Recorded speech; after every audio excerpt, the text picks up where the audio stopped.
it's fascinating to me how easily someone in one religion can find the fallacies and biases in another religion. I think that what's fascinating, you're razor sharp on your criticism of Islam here. Yeah, but what I find fascinating, Jeff, is that you recognize that with other religions, but you don't do it with your own. Because that may be the case. I'm just saying, and there's that confirmation bias coming up again. 1, 2, 3. Welcome to Apologetics Live. We're here to answer your questions and challenges about God and the Bible. Meet your hosts from Striving for Eternity Ministries, Andrew Rappaport, Dr. Anthony Silvestro, and Pastor Justin Pierce. We are live, Apologetics Live, here to answer your challenging questions.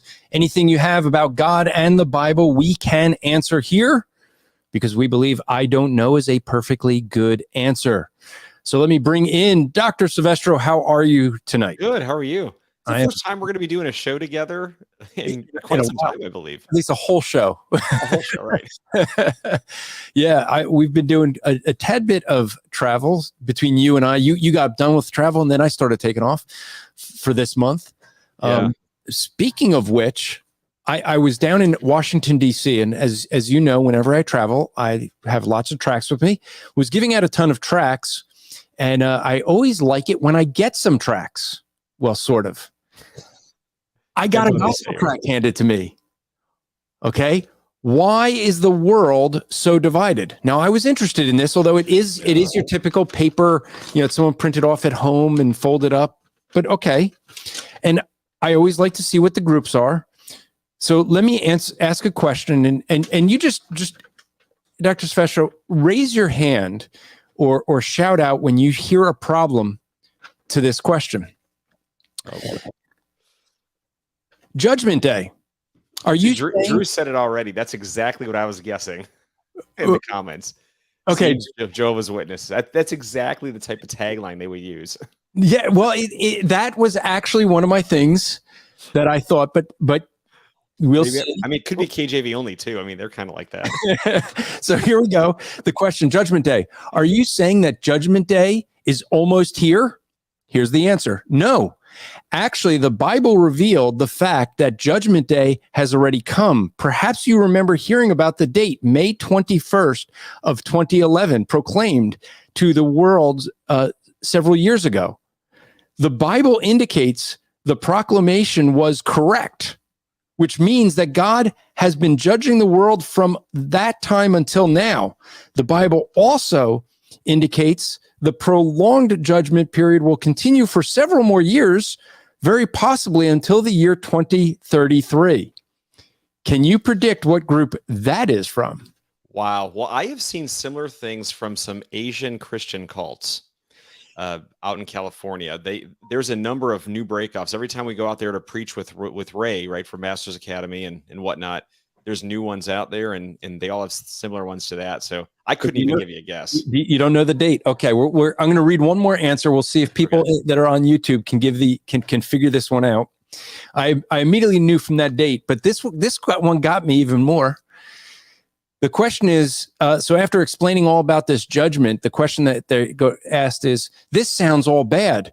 Is there no good news? Okay, so now we're ready for the gospel, right? We're ready for some good news. Here is their good news. Answer. There is good news for those that were saved prior to the date of May 21, 2011. Those people were saved through hearing the Bible and have been left on earth to go through the grievous period of the world's judgment. These elect people have been left on the earth in order to make the appearance before Christ's judgment seat. They almost go on to say that they're sinless perfectionists, but here's the group. Now, the actual group that this came from is from E-Bible Fellowship, but the date comes from none other than Harold Camping himself. And so that was the only track I was hoping to, I went on Saturday. I was out at the White House and walking around the mall, National Mall. I was hoping to see some people doing some open air, because we used to, you and I know some folks that were in DC that there used to be some evangelist team down there, and they used to go out every Saturday. And unfortunately, I didn't get to see any of them out there, which was a bummer. That was the only gospel tract I got, but I did give out many tracts, so we were glad for that. Yeah, it is too bad, because most of the time I have gospel tracts handed to me. They're all from cults too. So. Yeah, I love when I get gospel tracts from solid people, but few and far between. Well, I guess before we get to our guest, I was somebody reached out to me today in Ohio and was asking if we were doing an Equip Ohio this year, and I said no. Some of these things have been off our radar, but I think maybe next year we're going to try to find some churches and do some of these evangelism conferences again. So anybody who wants Striving for Eternity to come out and do that, please contact us, because we are looking to find the right churches for next year to do that. Yeah, we might have one in Ohio secured already in Northern Ohio.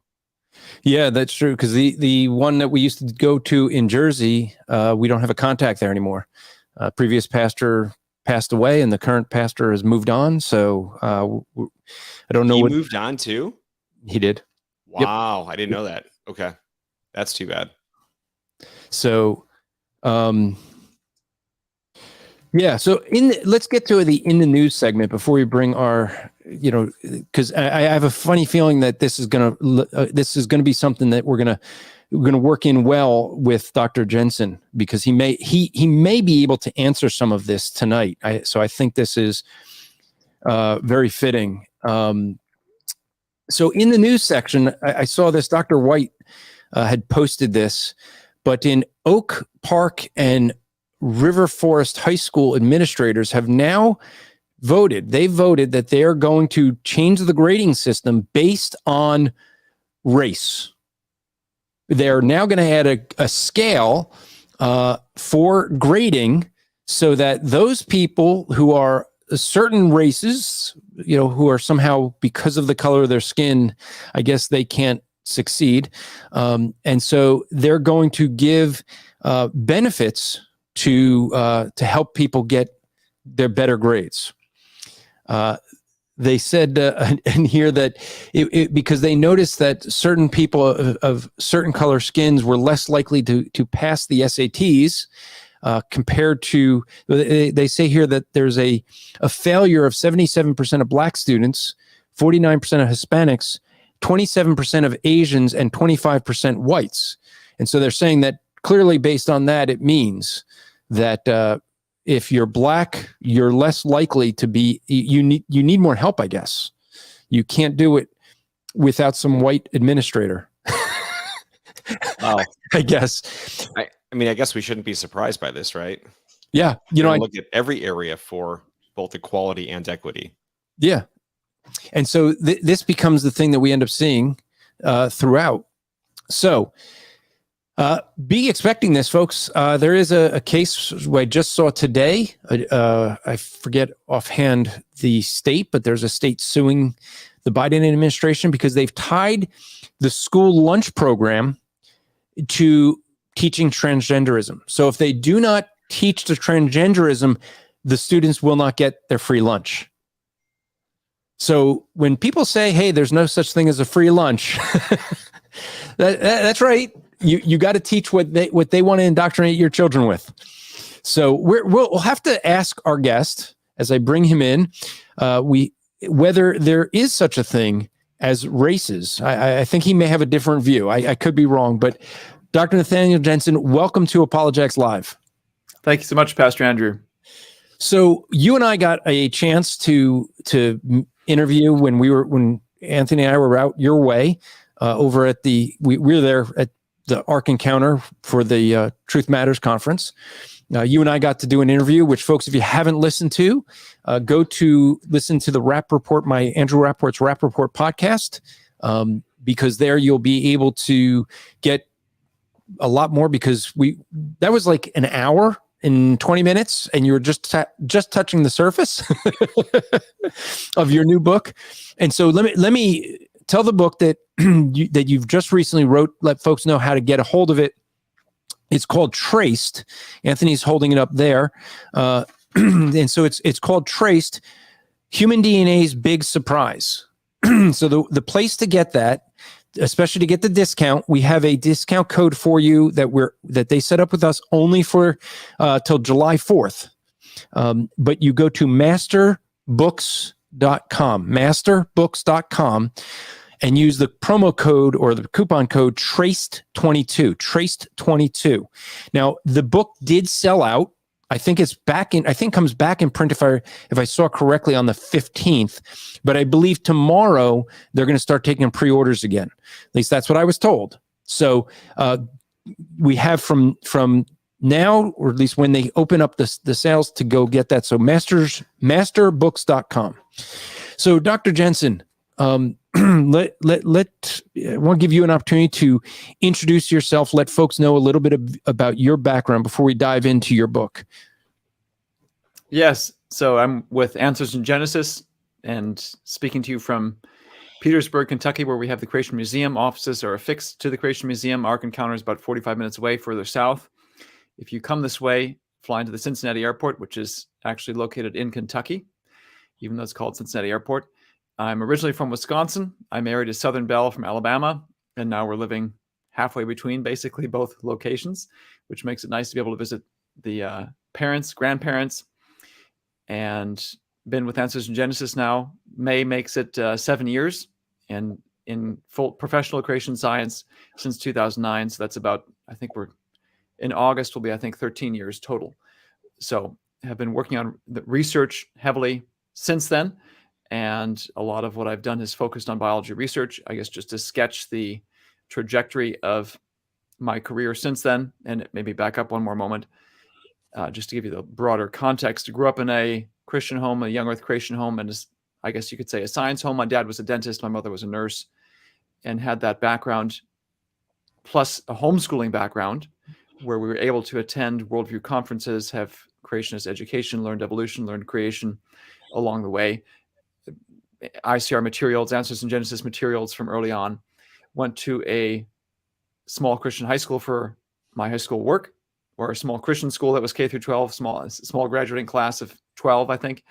And went off to the University of Wisconsin Parkside, where I majored in molecular biology and bioinformatics, which is just a mouthful of a term, meaning the study of life at the smallest levels, and also the use of computers to analyze that. So I took a few crack computer science courses that they told me would allow me to speak to the computer scientist, which is basically all it has allowed me to do. Never learned any good programming. Went off to graduate school at Harvard and did my PhD basically on adult stem cells. I guess the category that they put it in was cell and developmental biology, though the lab itself was more immunology focused. So it was medical sciences, trying to deal with human disease. My interest was cancer at the time. And there was a growing connection between adult stem cells and cancer. The behavior of the two seemed to have a lot of parallels. And so the thought was, if we study the normal operation of these cells, perhaps, sorry, I got to tickle my throat from too much talking today, I think. Anyway, if we understand the behavior of normal cells better, perhaps we can understand how cancer makes those normal processes go awry. And then joined the Institute for Creation Research after I got my PhD, summer of 2009, joined ICR, Institute for Creation Research, August of 2009. I was tasked with developing the biology research program. The motivation that the then CEO gave me, Henry Morris III, was that creation scientists had done a lot of geology research and astronomy research. So biology would logically be the next place to go. And it just so happened that there was at the beginning surges of large amounts of publicly available genetic data. And so what I learned from graduate school was to first find the questions. So we came up with about 8 questions, all revolving around the origin of species, and focused on that heavily for the first 6 years or so, 6-7 years at ICR, then continued at Answers in Genesis. And because there's just a massive amount of human genetic data out there, the research has taken a decidedly human turn in the last 5 years or so. I should mention, have the book behind me on that taped to the cabinet, but 2017 was when this book came out, Replacing Darwin, The New Origin of Species, that covers a lot of that territory, a lot of the ground that I and we researched during that time at ICR and continued on to Answers in Genesis. I wrote this as a primary audience, a college student in mind, someone. I guess in a sense, I wrote it for myself. I wrote the book I wished I had when I was a student to be able to hand to my evolutionary classmates and say, you need to read this if you hold to evolution. So it covers a lot of that new research. The title, Replacing Darwin Instead of Rebutting Darwin, tells you the main thesis of the book, that creation scientists haven't just come up with errors in evolution or problems with evolution, but are now actively surpassing the mainstream community in their ability to make testable predictions and see them fulfilled. And then this latest book, of course, Traced, Human DNA's Big Surprise, focuses on the research, the flurry of it in the past 3 to 5 years that focuses on the human origins and human history question. And in fact, fulfilled some of the predictions I'd put in print in Replacing Darwin. So there's some of the personal background and career trajectory in a nutshell, though I suppose nutshell is a relative term with a scientist because I tend to be long-winded. I thought only us pastors are long-winded. Wait. All I heard was dentist, so I was gonna pick up on that, and maybe we could finally get a different response. Maybe Anthony, Dr. Jensen might give us a different response. Nathaniel, is a dentist a real doctor? I think I had insulted my dad growing up because I asked a similar question. Because he was there was someone in the chair, and he was, he'd come home from work and kind of give us the report on the day, often have some entertaining stories depending on who had come through the office that day, and was good at doing impersonations too, which of course as kids we found highly entertaining and would beg him to do those sorts of things. But he in the process of telling one of these stories, he was talking about, in a sense, analyzing, I don't know, the vital signs or something other than teeth in this patient. And so I was like, we were kind of laughing, and I think he was kind of upset by it. I thought, what are you doing? You're a dentist. And, realized later in life, now, again, I don't know if it was vital signs or blood pressure, what it is. I mean, these days when I go into the dental chair, my dad's since retired, so I'm seeing dentists here in Kentucky as well. They check blood pressure and these sorts of things. So I have a better appreciation. Yeah, if you're going to manipulate teeth, but also you deal with loss of blood, potentially if you're pulling teeth, there's just other things you have to pay attention to. So I don't know how my dad would answer the question, but I think he's trying to get around Anthony. Just he doesn't want to say no. It's not a real doctor. I think he's agreeing with the atheists on the street. Hey, that's okay. The humor behind this, Nathaniel, is the fact that when we go on the street, I will introduce Anthony as Dr. Silvestro. I never introduce myself that way on the streets. And you're a dentist. And he's a dentist. So what happens all the time is people they'll say, "What kind of doctor are you?" He goes, "Well, I'm a dentist." And time after time, people will go, "That's not a real doctor." And he'll explain he actually has a doctorate, like a real doctor. I mean, you're a doctor. I like to be self-deprecating in that sense, though, too, and say, people come to me with medical questions. I can't answer your medical questions. I'm sorry. I'm not one of those doctors. Different sort of doctor. Glendon Thomas, he's a president of Toronto Baptist Seminary. He was getting his doctorate. His daughter comes up to him with a paper cut. "Daddy, I cut my finger." And he's like, "Well, go to mommy, get a Band-Aid." And she's like, "Well, you're going to be the doctor." And his wife walks in and says, "No, honey, he's a different kind of doctor. He's a paper doctor. He just writes papers for his doctor." So how would you answer the question, Anthony? Dr. Silvestro. Yeah, I just tell them that's what my degree is. And, but of course, when an atheist says it, right, they're trying to discredit you. To which I have a whole series of other responses that I give to them. I ask them where their PhD in investigative journalism is. I ask them all kinds of stuff, right, to throw them off. They'll question the dentist about why I'm allowed to talk about evolution and why it didn't happen, and yet they have like usually a philosophy degree or a sociology degree or no degree at all, and they want to talk about why evolution's true. So yeah, I love the kids that come up and they want to say, "Are you a PhD?" No, I'm not. Do you so you can't talk about evolution? Okay. And what's your degree in? Oh, high school. Sorry. That's always something like that. So I'll put my college level biology against your high school biology.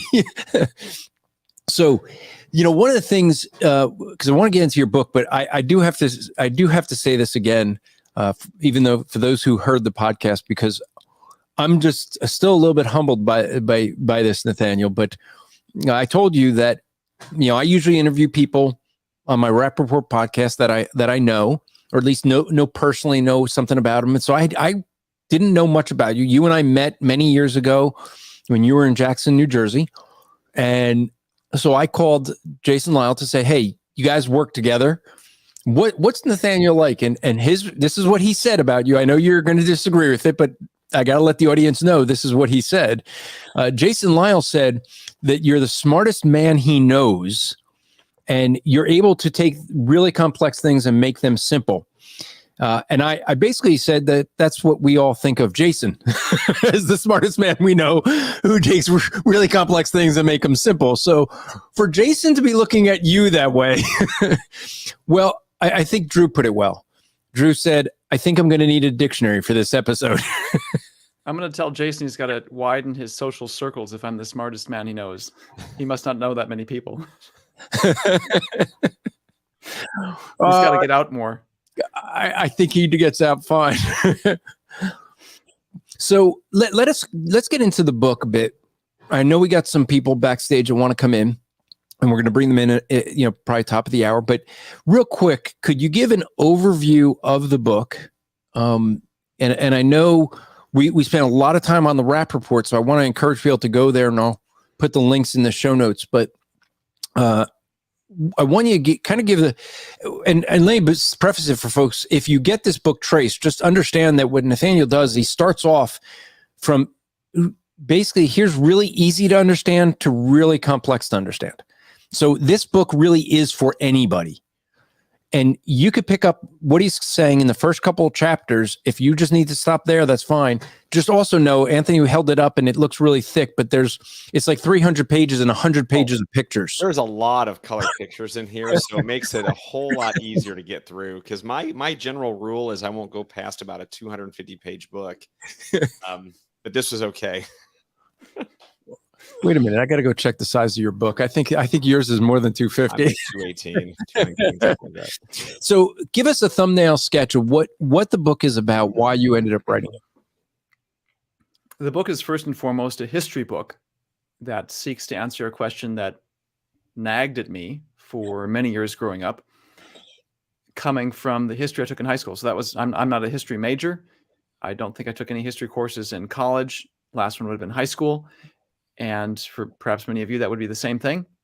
The history I learned, I'm going to guess, is similar to yours, primarily political, cultural, and religious in focus. I say religious because I went to a Christian high school. So when you learn about European history or world history, it's still Renaissance. Reformation is one of the major eras or segments of the history that we learn.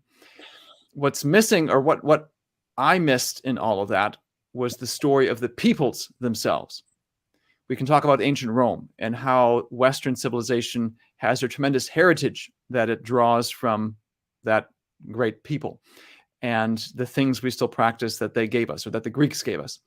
And we can learn about when Rome was founded, when Alexander the Great went on his conquest, when the Roman civilization collapsed. What's missing from all of that is who the peoples themselves came from and then what happened to them after the civilization disappeared. So specifically, let's use Rome as an example. History books will say typically that 753 or 700s BC is when the city of Rome was founded. So we can trace the origin of the Roman civilization to that point. And then follow the expansion of the Roman Empire, or at least the Roman kingdom. The first few centuries or so doesn't get much beyond a few hundred miles, I think, north and south of the city. Then in the 200s BC is when the conquest really gets going in earnest.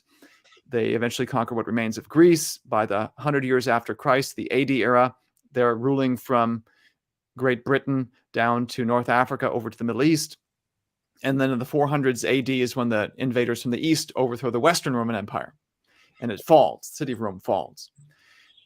So if you're a young Earth creationist, you can ask the questions this way.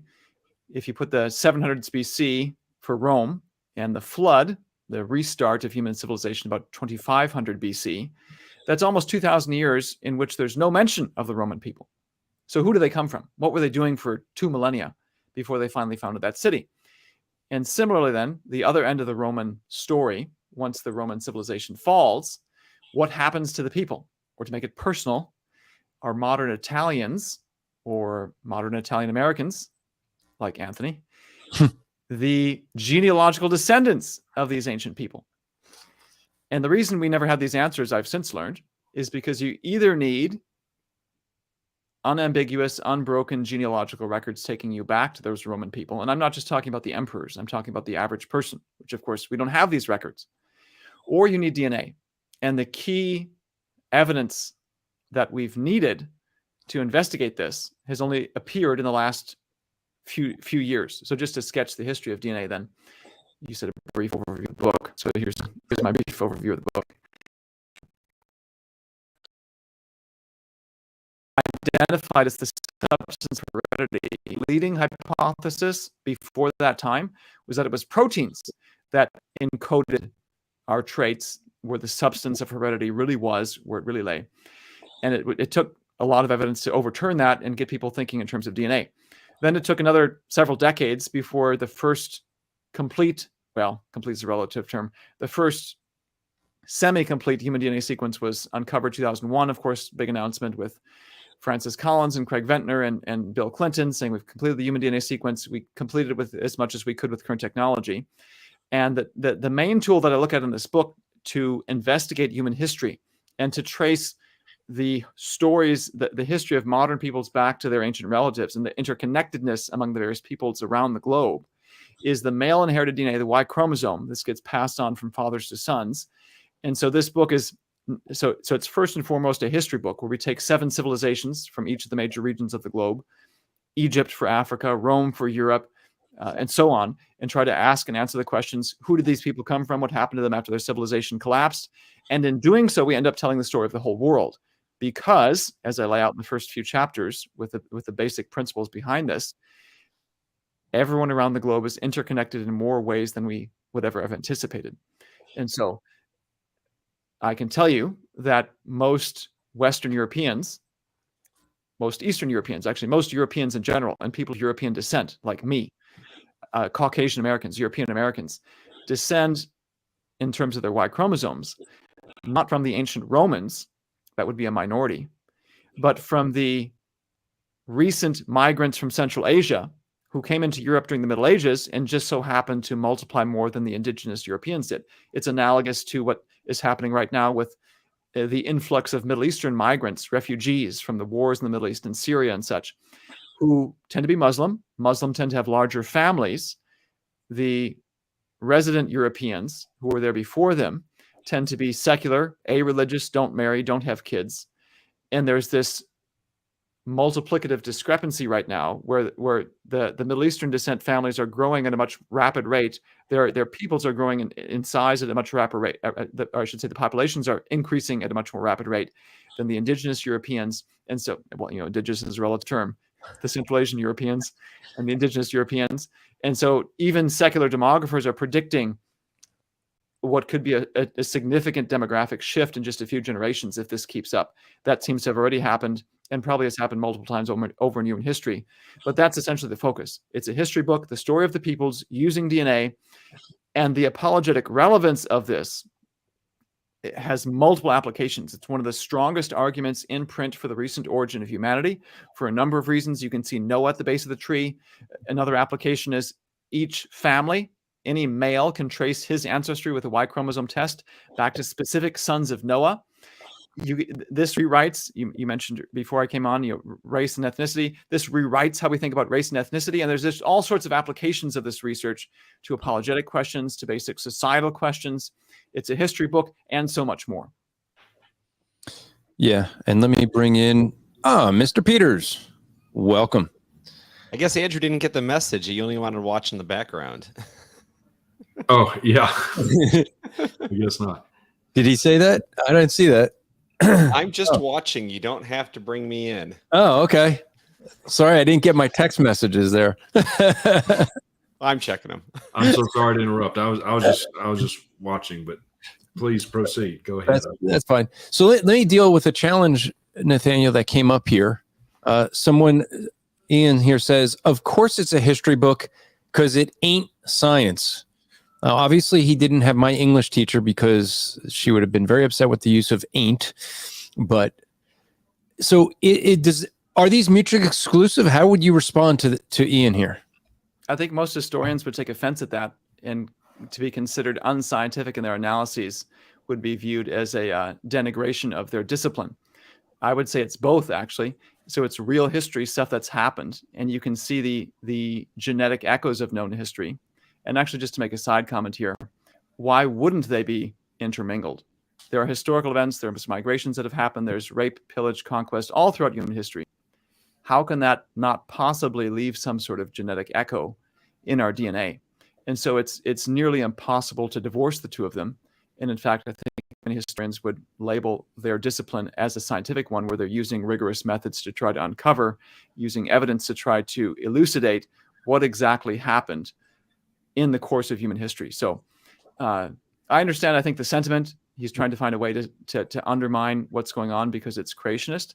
And that really is a good place to say how this book turns the tables. One of the longstanding arguments against creation science is that, like he's trying to imply there, creationists don't actually do science. If you press the evolutionist on why specifically creationists are the ones not doing science, and what I mean is, if you look at the published books they've done over the decades, you look at current textbooks as to what they say, you look at court decisions in which they've said you can't teach creation science in the public school system here in the United States, what they almost invariably go back to is the statement that creation scientists do not make testable predictions. And let's not get lost in the technical terminology. The concept is pretty straightforward. The stereotype of creation scientists is that it's fundamentally a religious endeavor, not historical, not scientific, nothing. It's pure religion cloaked in the authority of science. And again, I could give you quotes from leading anti-creationists who would say that creation scientists fundamentally opposed to science because, he would say, creation scientists start with a conclusion that cannot be questioned, that cannot be tested, and then turn around and cobble together facts that support it and exclude facts that don't. Fundamentally anti-scientific, Douglas Futuma has long been a voice, an anti-creationist voice, evolutionary biologist and a textbook writer, leading textbook in evolution, popular textbook in evolution, where he discusses some of this. And in one of his anti-creationist books, that's what he brings up. Science is built on questioning established dogmas, on poking holes in the chinks of the armor. That's almost a literal quote there from him, in established ideas, where skepticism and inquiry and constant testing and reevaluating is the name of the game. And so creation science is the opposite of that, because you're not supposed to question things. This book, Replacing Darwin, has, again, as its thesis and its main argument is creation scientists, in fact, do make testable predictions. I put some in print. Predictions meaning, here's something that we'd expect to find in the future if what I'm saying is true. Mutation rates, the rate at which DNA changes from generation to generation, you should be able to predict that. I don't think the evolutionists can do that. I put predictions in print, which I don't know the answer, that future experiments should reveal to be true or false. And one of those predictions that I put in print in 2017 was that we should be able to see the stamp of the history of civilization in our DNA. I didn't have the answer in hand at that time. That's what this book essentially represents. And it gives a whole bunch of other predictions by which the veracity or the error, in my views, can be exposed in the future. So there's been multiple points at which my credibility has been put on the line. And really, the whole creationist enterprise is a process of finding chinks in the established armor of mainstream science, in which 99% of the PhD community agrees with. And here's this small group of creation scientists saying, hold on, wait a minute, there seems to be some shortcomings.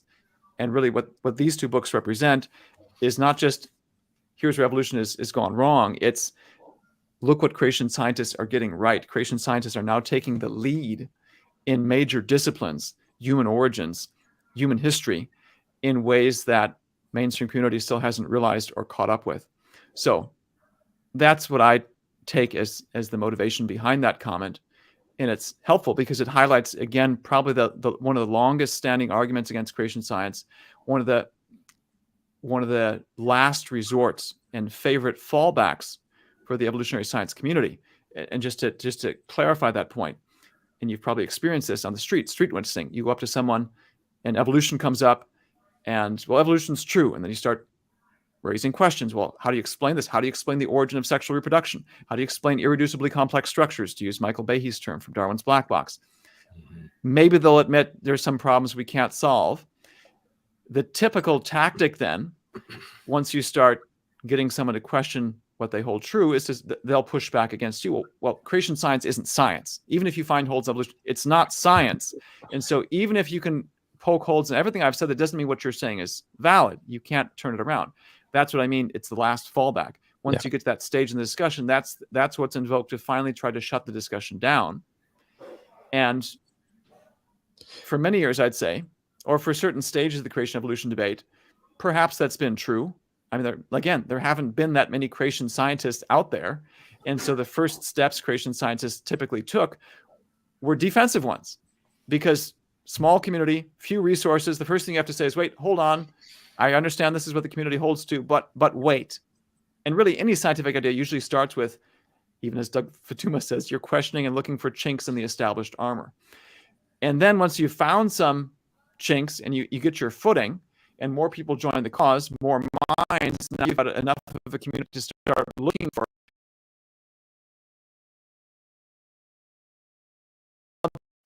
which we're at. I view myself really as a second, third generation creation scientist. I'm building on the work that those come before me. And so many of these arguments that have gone on for decades are becoming outdated because it deals with an era of creation science that no longer matches reality, which is a game changer. Because again, this is written into federal court decisions. You can't teach creation science in the public school classroom because it's supposedly not science. And now creation scientists are completely reversing that. And really, I should say, creation scientists have been making testable predictions in geology, in astronomy, and now biology is coming and becoming part of the game. It's a really dramatic shift in how things have gone on compared to where we were 40 years ago. Yeah. And I mean, I could be wrong, but when we study the Big Bang, I think that's really studying history, is it not? Well, I mean, attempting to study something that never happened, but yeah. Well, I mean, but there. I mean, the whole thing. I mean, this is, and what you just said there, Nathaniel, is very similar to what Anthony gets with, well, you're not a real doctor. It's the same kind of argument. It's well, we're just going to reject everything because you claim to be doing science when you're not really doing science. You know what kills me about this and what you said, Dr. Nathaniel, is that, going through science classes, I was a chemistry math double major. I was one class away from biology minor. I was actually one class away from a history minor as well in college. I got a lot accomplished in 4 years. And so, I had bought into evolution. I had never heard anything else otherwise. But of course, as most people who go through evolutionary training in school, just the surface layer, because the moment you probe any depth to it at all, you recognize that there's all kinds of catastrophic problems. And what really upset me years ago is when I walked in the Creation Museum for the first time and started seeing science that I've never seen before. Why is it that the secular scientists are so scared to present every option that's out there? All the science that has been done by good scientists for years. There's a reason for that, right? It's they're doing their best to hold on to their sacred cow and ultimately suppress the truth about God and their sin. All right, we may trigger Anthony with this, but were you going to respond to that, or? Yeah, I was going to say that question often get in hostile form. You did not. You gave it a friendly form, but yeah. I get a version of that in hostile form from newspaper reporters often, or TV, whoever, secular reporters, and they'll phrase it. Well, the more hostile way is they'll start with so many people disagree with you. 99% of PhD scientists by Pew Forum surveys or whatever survey you want to point to. Why do you think, how can so many people possibly be wrong? And the options they give are either, so is there a grand conspiracy where they all know the answer and they're hiding it? Or do you just reject science? And I say neither of those. There's a third option, which you've already, in a sense, illustrated.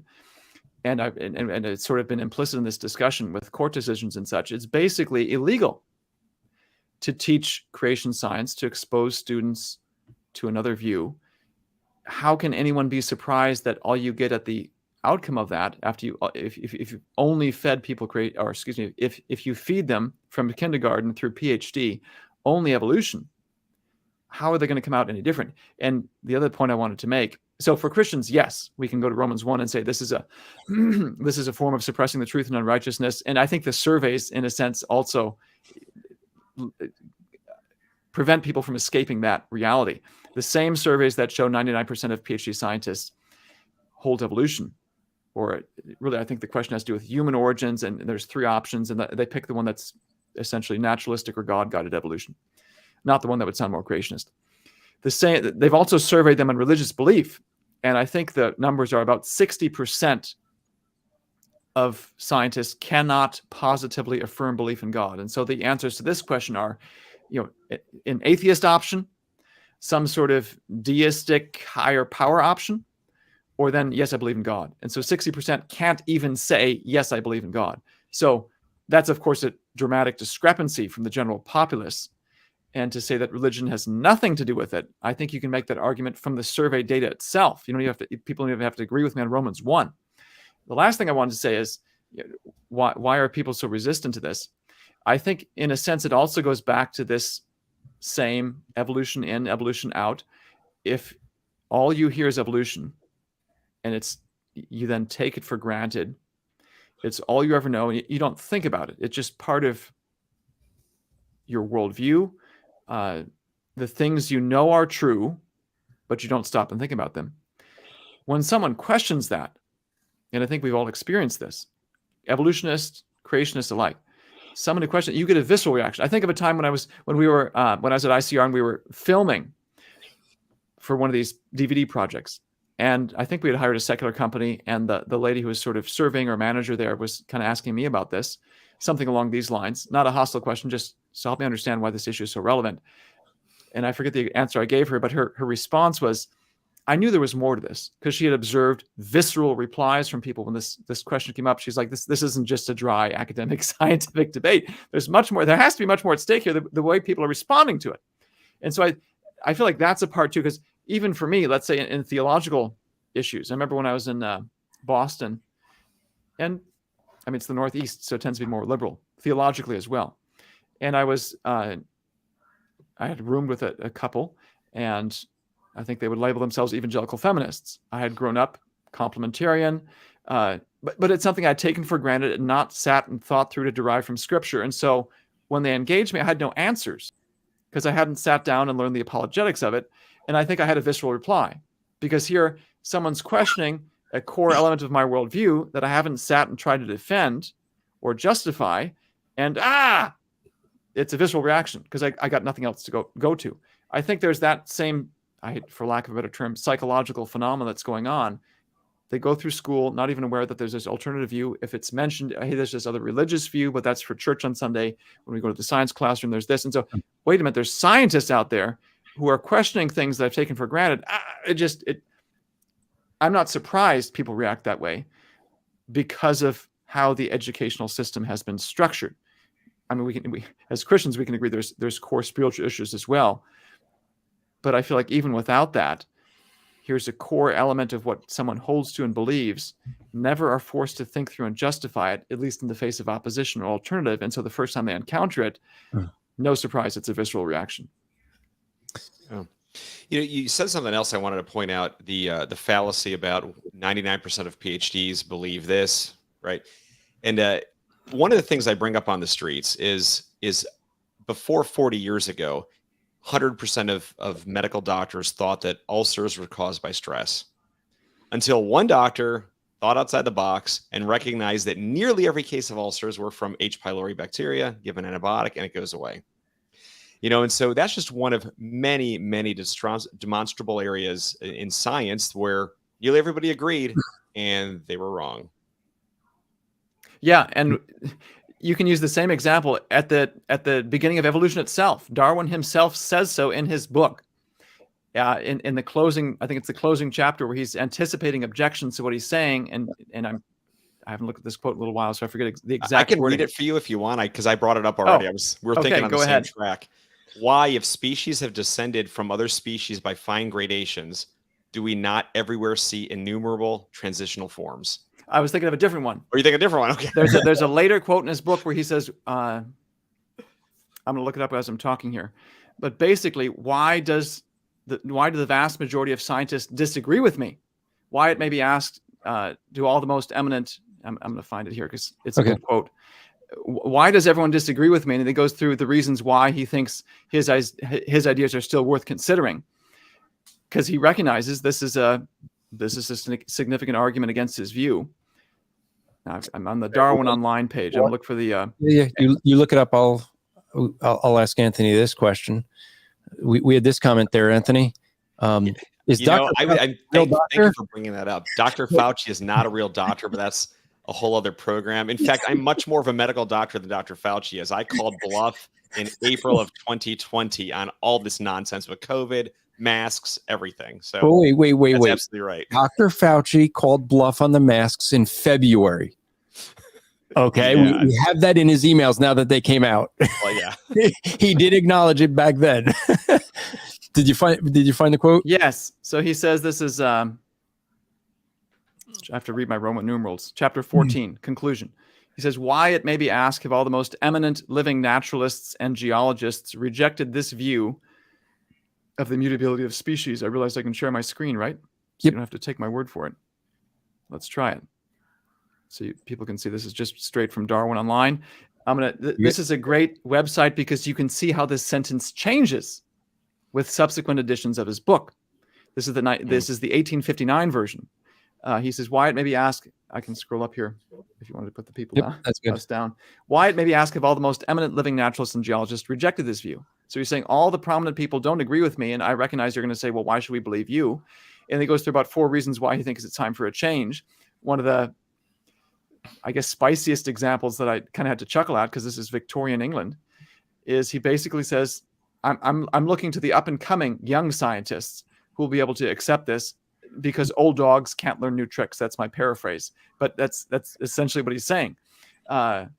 So if consensus determines what can be questioned and what can't, evolution never gets off the ground, by Darwin's own admission. And what's remarkable is within 10 years, you look at the 1869 edition or 71, whatever it is, that sentence changes. Why, until recently, why, it may be asked, have almost basically until recently has the situation been true?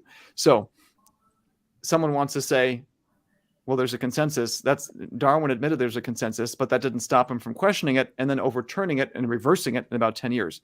There's a whole other discussion that would be interesting. I found I think there was a British journal talking about the history of science, so not a creationist place, that was talking about other social dynamics at play in Darwin's time, how this was an era of history when science was going from being a hobby basically of the wealthy to a professional discipline. And the hobbyists were the older generation, and the professional ones were the up and coming generation. And you had this social and generational discrepancy that was a big factor in this. And you can ask the question, if you didn't have that factor, of course, now we live in an era where science is almost exclusively professional, with millions of dollars, billions of dollars is the NIH budget hanging on this in the United States, and of course, even more around the globe.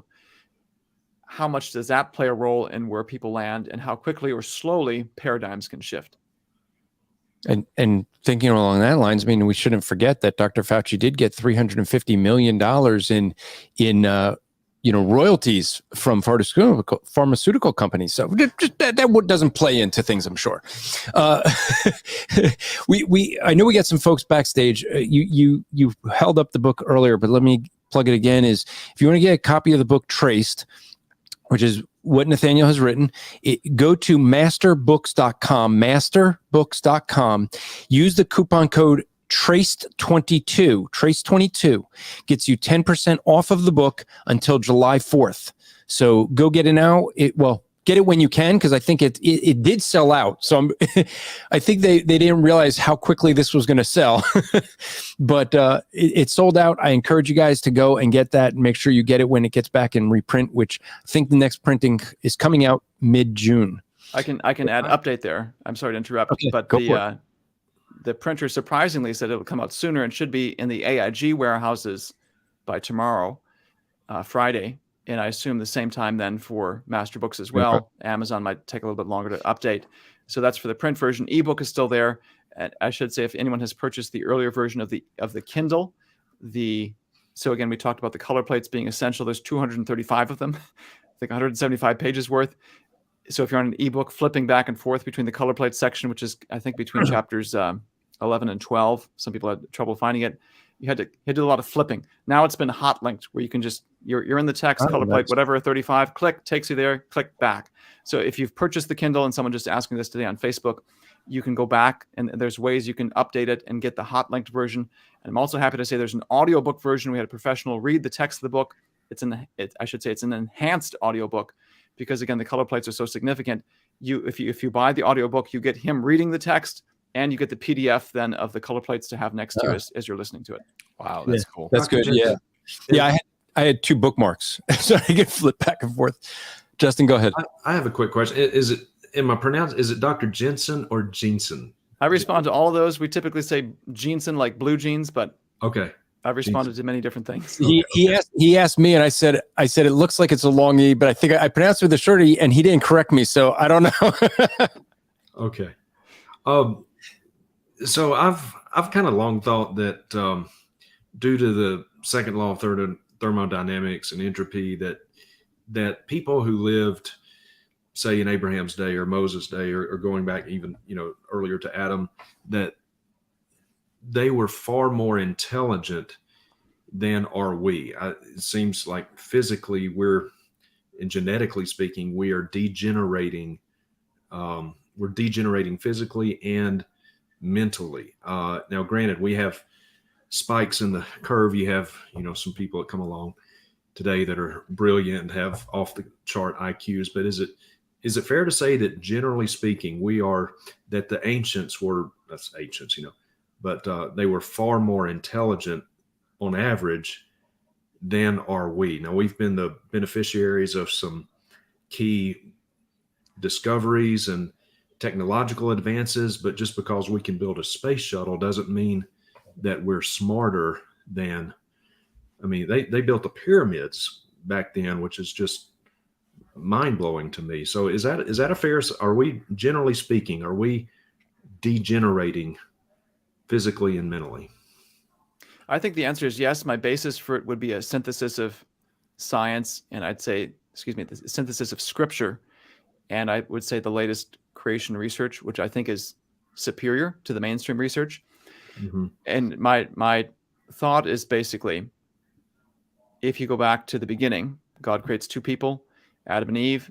And if you try to trace our DNA differences back to them, I'd say the vast majority of the differences between me and you, between me and any other person out there, were not due to mutations, but were created in Adam and Eve for a purpose. Mutations, and excuse me, I should also say then, the vast majority, if not the entirety of our DNA is functional, which of course, that concept in mainstream science has undergone a dramatic revolution. When the DNA sequence was first published, it was widely proclaimed it was filled with junk, useless sequences, leftovers of evolution. About 10 years later, they did biochemical experiments and said, well, actually, we can find biochemical evidence for function in 80% of the DNA. And again, that's scratching the surface. There's no genetic experiments. There's experiments we couldn't or shouldn't do. Most of the building of the body is happening in the womb.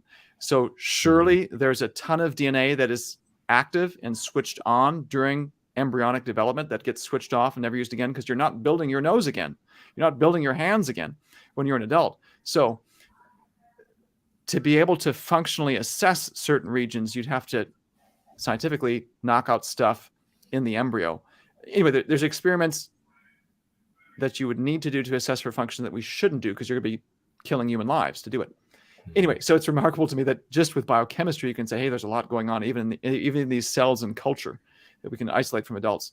So all that to me, there's a trajectory of, yes, I think from a scriptural perspective, from a counting DNA differences perspective, and just from a purely functional perspective, there's a ton of function in our DNA that's consistent with it being created on Adam and Eve. And of course, it's been degenerating with time.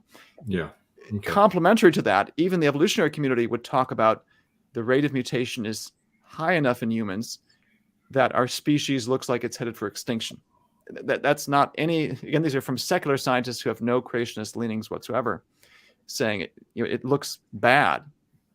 And in fact, I'd say the dominating ethos of modern medical science is to look for genetic causes of virtually everything. And I've even changed my view on some of this. When I was in graduate school, I felt like people invoking genetics was synonymous with, we don't have a better explanation, so we just hand wave genetics.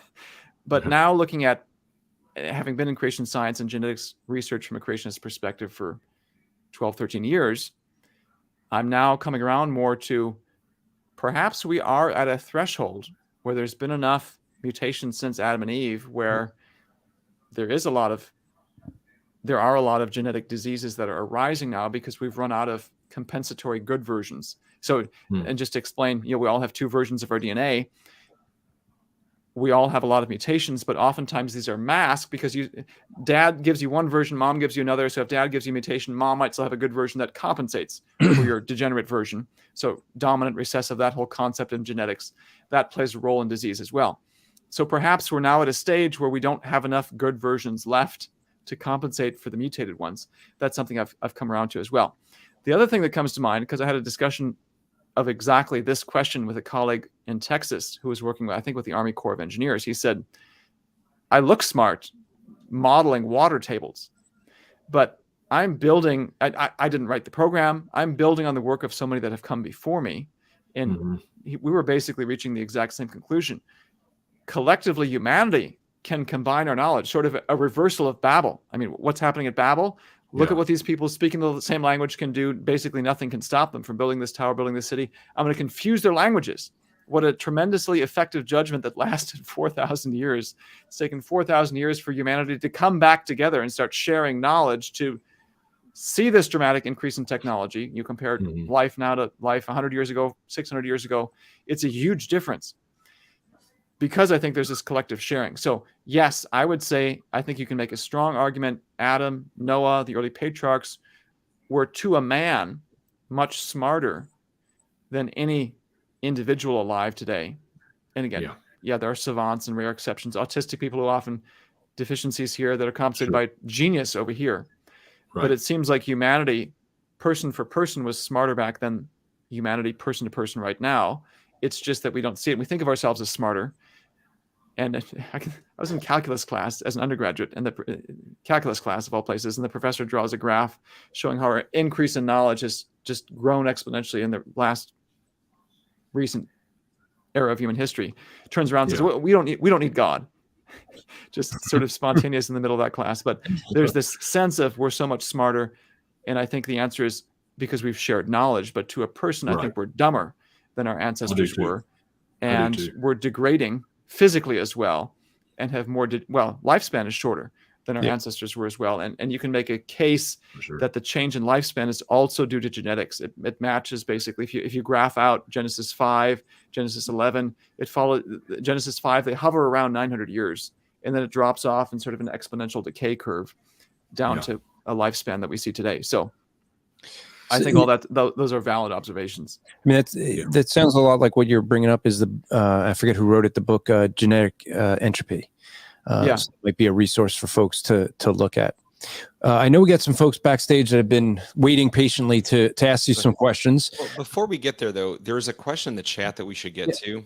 I did have some that I saw. It was earlier, And so this is for you, Dr. Jensen. Herman Mays says most of the Y chromosome differences are errors and not mutations, and what Jensen is measuring here are errors between fathers and sons, not mutations.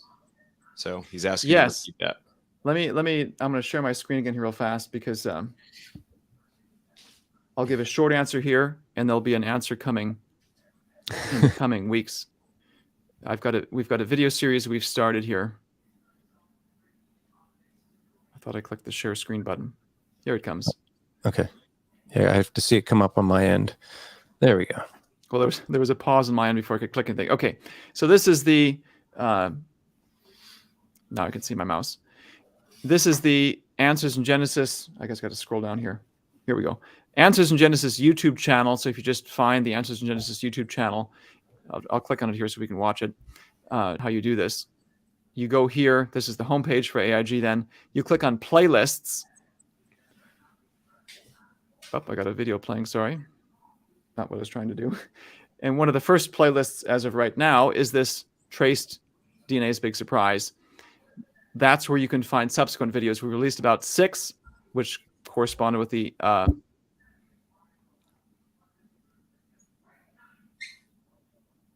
competing with myself with Simon Turpin talking. Sorry.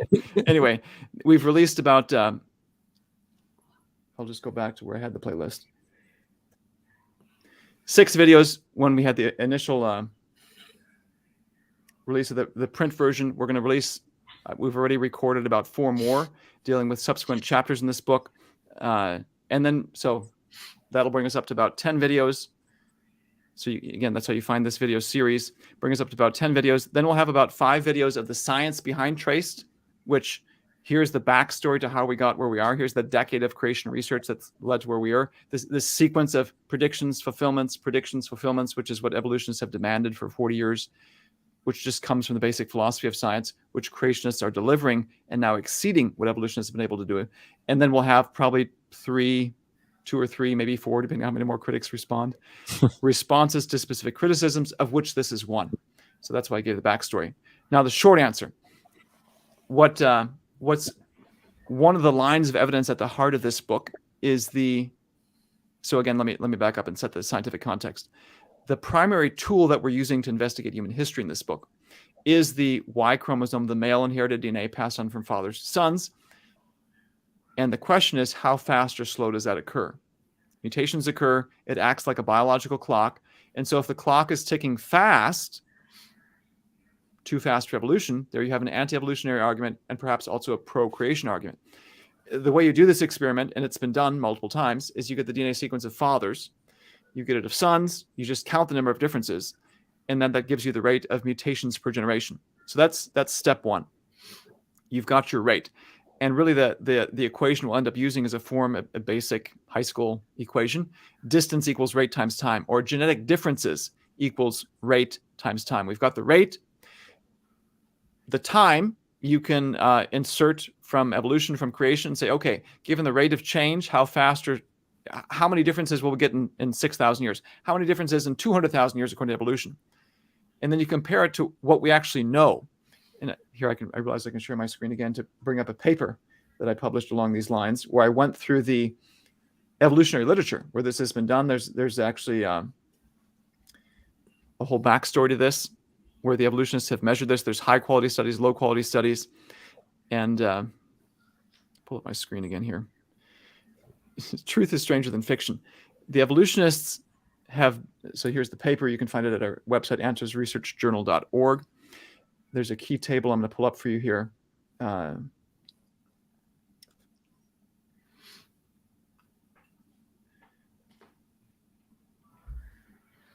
it might actually be, I realize I got a weird setting in my browser. My apologies. I'm going to put this in PDF form, and then I'll pull up the PDF and we can see it easier that way. The evolutionists literally filtered out data that did not agree with their conclusions. I said I would give a short answer, but this is getting longer. It's because there's so much crazy stuff that happens. Such a thing. What's that? I can't believe they would do such a thing. They're so honest and not motivated by agenda. I'm surprised, I guess, having worked with your average, I guess, secular scientist in graduate school. I guess my view is these people aren't dumb, and I don't think they view themselves as we've got to protect this idea. It's just that's all people know. That's all the mainstream community is taught.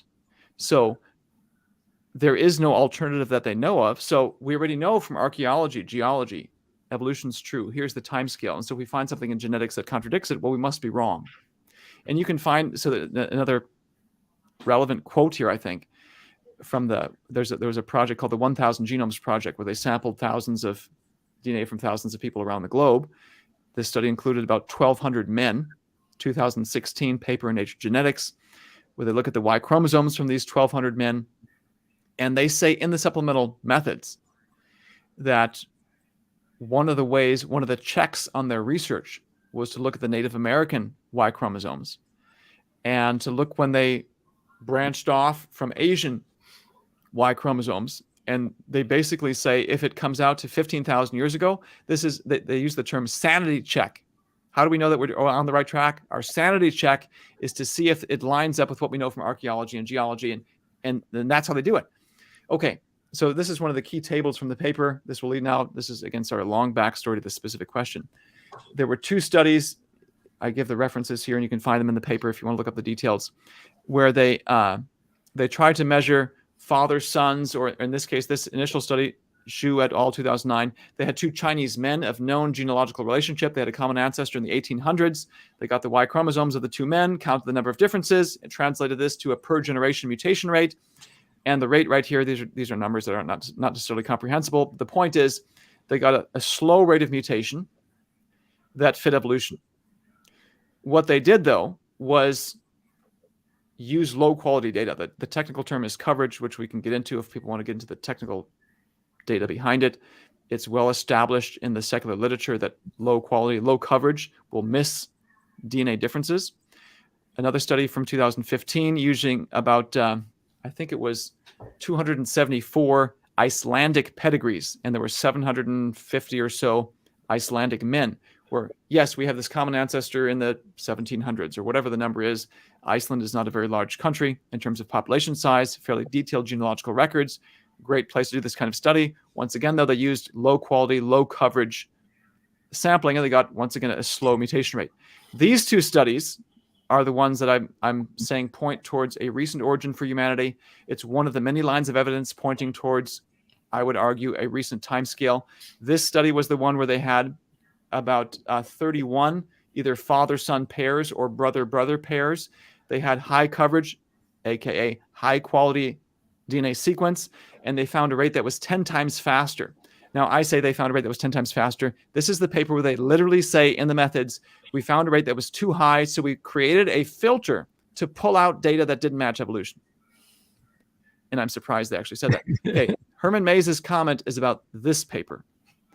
And this paper was a study where it's exclusively focused on measuring mutation rates. It's not just the Y chromosome. This was 50 Danish trios, father, mother, offspring. And the primary focus of the paper is the rate at which DNA changes in the 99% of our DNA that we get from both parents. And they were meticulous in their methods. Again, it's high quality, high coverage. They show graphs where the rate of the father passing on mutations is higher than the rate of the mother, with older fathers, more mutations than younger fathers. Anyway, just almost no stone unturned. That's my point. It's explicitly a mutation rate study. They look with excruciating detail at the DNA inherited from both parents. They look at different types of DNA mutations. There's single letter changes. There are chunks of DNA that change where, let's say, the DNA is copied and for whatever reason, the cellular machinery skips 5 letters. It's a deletion or it's an insertion. There's these sorts of things that happen. Anyway, there's all sorts of DNA changes that occur. They look at these in great detail. They also say something about the Y chromosome. So they've just done this exhaustive analysis for 99% of our DNA. They look at the Y chromosome. They say we looked at the chunk changes, small insertions or deletions. Indels is what they're called. They give a rate for that, but silent on the single letter change for the Y chromosome, which is what these studies have been looking at. That's the main focus of almost all Y chromosome studies when you look at human history. The number of single letter differences swamps every other type of difference in terms of the sheer number of them. So number one here, then, this study of the Danish trios, there was about, I think, 17 father-son pairs in the 50 families. They don't say a word about the single letter change, which was this mysterious omission from the paper. Now, I'm reporting a rate here because they published a family tree based on the Y chromosomes with a scale bar. And so from that figure itself, you can extract from those data a mutation rate. So what Herman Mayes did then, so he, of course, recognizes this is way too fast for evolution. He emails the authors, says, hey, these creationists are using your data to argue for a young Earth timescale. And first of all, Herman Mayes won't share the details of their entire exchange. Number two, the authors, he admits, confirm, yes, indeed, there are 17 father-son pairs, and I found them. Thirdly, the authors say, we think that this is due to sequencing error. Now, if anyone's ever done science, anyone's tried to publish a scientific paper, I mean, this is Science 101. Nobody cares what anyone's opinion is. I mean, I had a colleague in graduate school who would say, he was talking about how he reads scientific papers. And pretty much every single scientific paper has 4 sections. Introduction, so setting up the question they're trying to solve. Materials and methods, which they say here's the lot number of the kit that we use to isolate the DNA, and here's the methodology so anyone can reproduce it. Then they have the results section, and then they have a discussion. And so he mostly seriously said to me, he says, the only thing I read in papers is the materials and methods. He said, materials and methods is what the people did. Results is what they want you to think they found. And discussion is unvarnished, rampant speculation, which he thought was worthless. So when people do science, if you look at scientific studies, all that matters is the data. Nobody cares what you think about it. It's an opinion. You can publish an opinion piece, but there's a big old banner that says opinion when you publish it. It's the data that matters. So number one, again, in the original paper, it's odd that some of the key data was left out. It slips through in one of their figures, and that's what I used to extract this number. Number two, Herman Mays asks them, what do you make of this? This is their second chance to simply publish the data. And they don't. They give apparently whatever. We don't know all that they said because Herman Mays won't share the extent of the email, his private correspondence. They simply say, we think it's sequencing errors. And number three, then, Herman Mays apparently thinks this is sufficient, as if scientific debates are adjudicated by what someone says. That's pseudoscience, and he knows it. That's not how you adjudicate debates. Now, I can tell you, so here we are. We've gone through 2 rounds of Moretti et al. Not publishing the data. What are they hiding? I can tell you we have independent lines of evidence to be able to test this. There's multiple independent lines of evidence that I go through in the book and in my papers that show this mutation rate to be true. So the answer to the question, Herman Mays says that these are sequencing errors. His claim is based on someone's opinion. It's pseudoscience. Instead of actually testing. So number one, they could resolve this by releasing the raw data, but they haven't.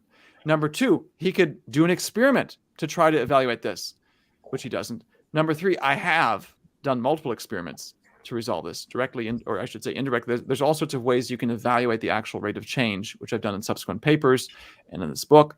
And really one way to evaluate it is to look for the signatures of human history all throughout our DNA. You can see it in the Y chromosome-based family tree. There's an echo of Noah, and on the lines of evidence go.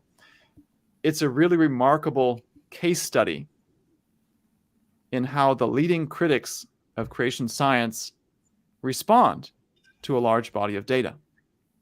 They don't engage the testable predictions. I've given ways for people to falsify what I'm doing. There's predictions I make that you can go out and test and say, hey, your predictions didn't come true. It's wrong. Instead, they're using these, by their own definition, pseudoscientific methods to try to undermine it. And again, these are the leading voices in opposition, which I think is remarkable. They're basically doing what they've accused creationists of doing, relying on authority, saying certain things can't be questioned, not doing experiments, not looking for chinks in the established armor.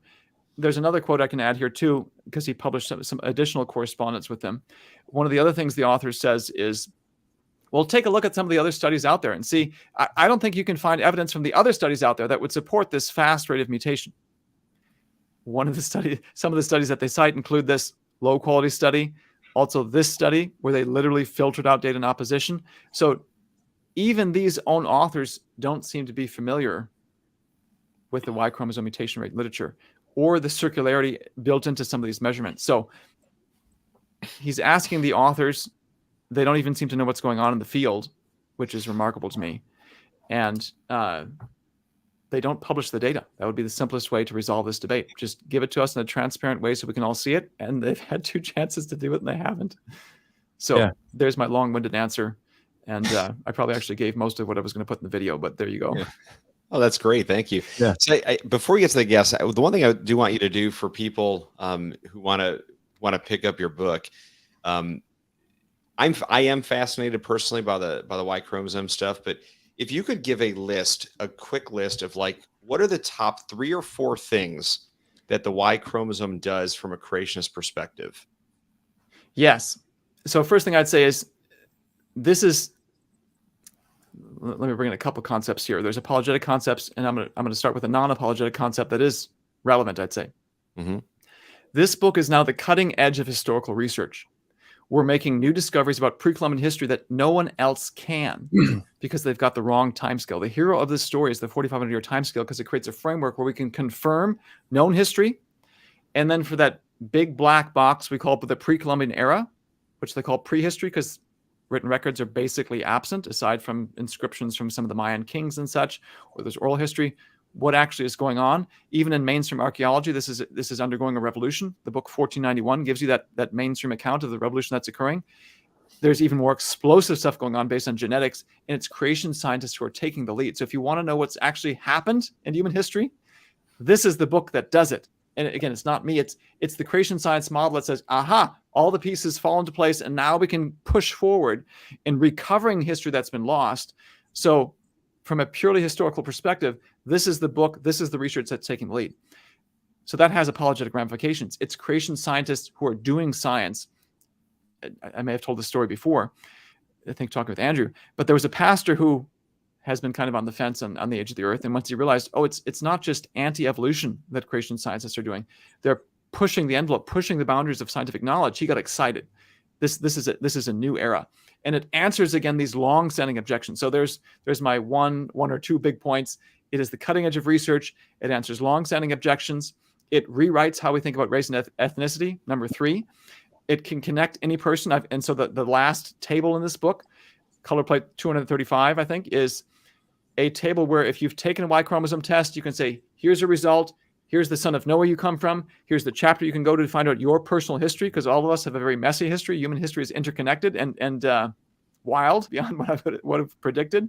There's that element. There's strong arguments, strongest argument I'd say in print for the recent origin of humanity. There's applications to missions, and I've had some missionaries contact me, and I should share this as well. Sorry, here's my pitch again. If you want to participate in future research, or if you are a missionary, Go to answersingenesis.org/go/traced. There you go. I just put the show notes together for the Rap Report podcast so yes, answersingenesis.org/go/trace. You can scroll down into your name, email, comment, goes directly to my inbox. I've had over 450 people contact me this way, including some missionaries. One guy's in New Guinea saying it'd be great then to be able to translate the scriptures for these people and say, here's the son of Noah you come from in Genesis 10. Here's where your story starts.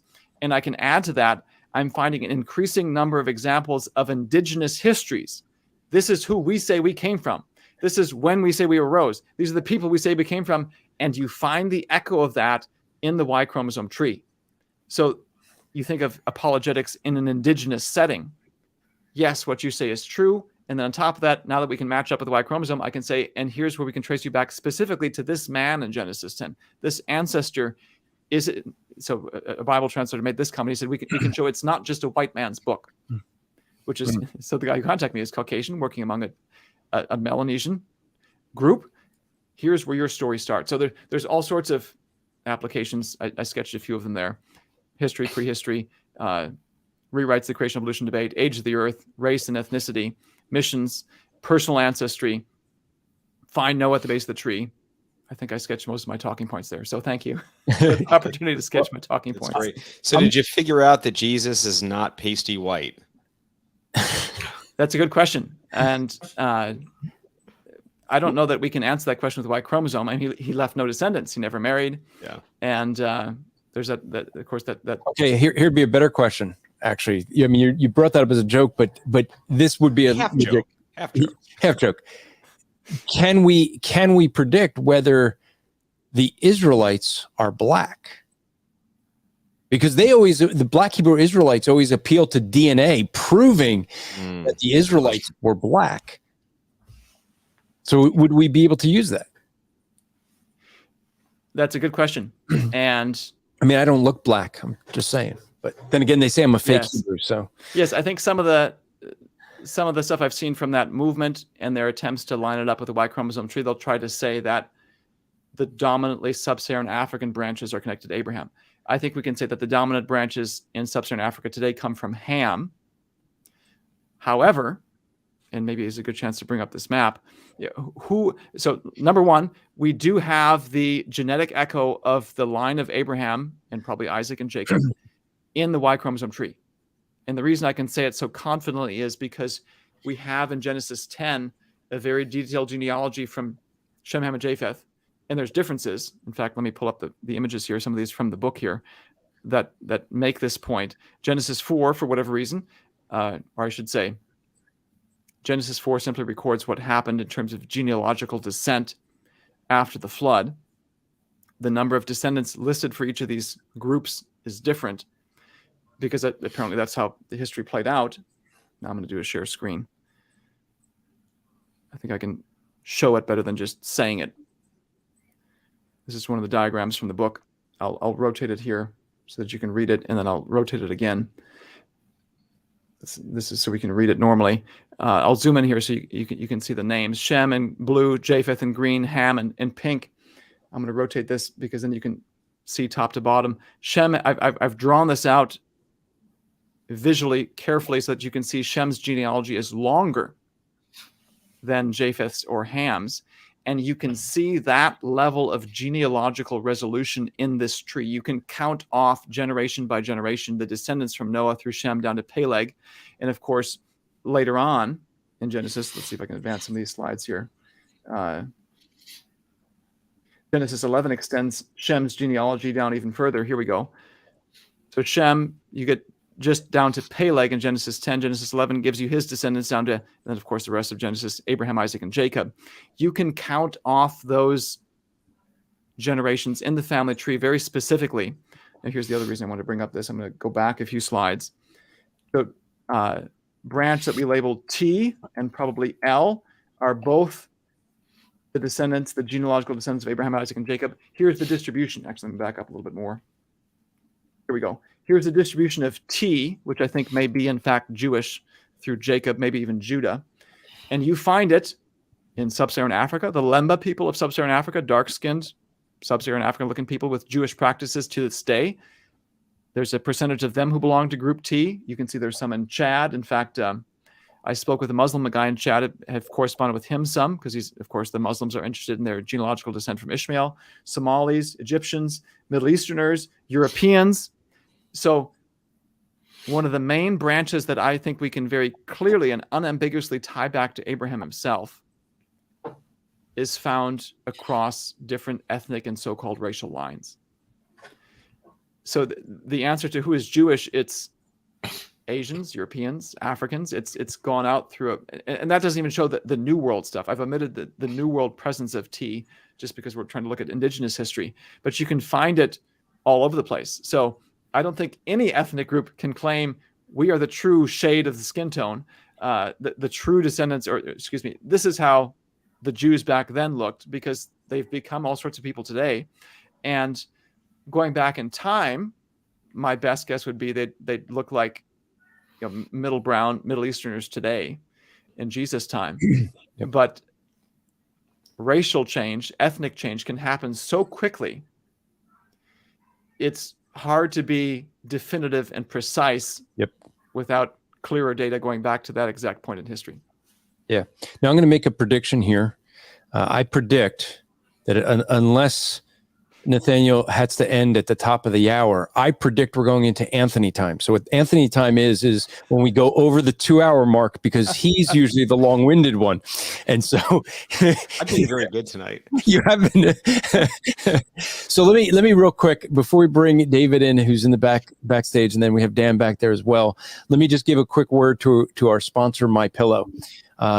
MyPillow sponsors this show. You can go to mypillow.com, use the promo code SFE, stands for Striving for Eternity, to get discounts. They have discounts on all of their products there.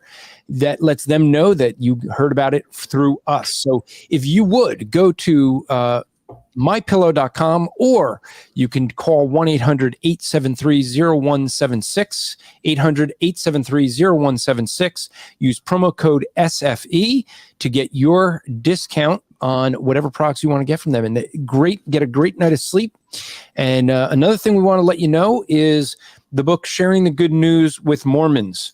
Sharing the Good News with Mormons, you can get at strivingforeternity.org, 35% off with the promo code LDS. That stands for Latter-day Saints. We're getting rid of our inventory of them, so we are going to be selling them until they sell out. So if you want to get the copy of Sharing the Good News with Mormons, go to strivingforeternity.org, use promo code LDS when you get that book. So let me bring in a young man who's been waiting weeks to speak with you. Someone that many will know here. David, welcome back to the show.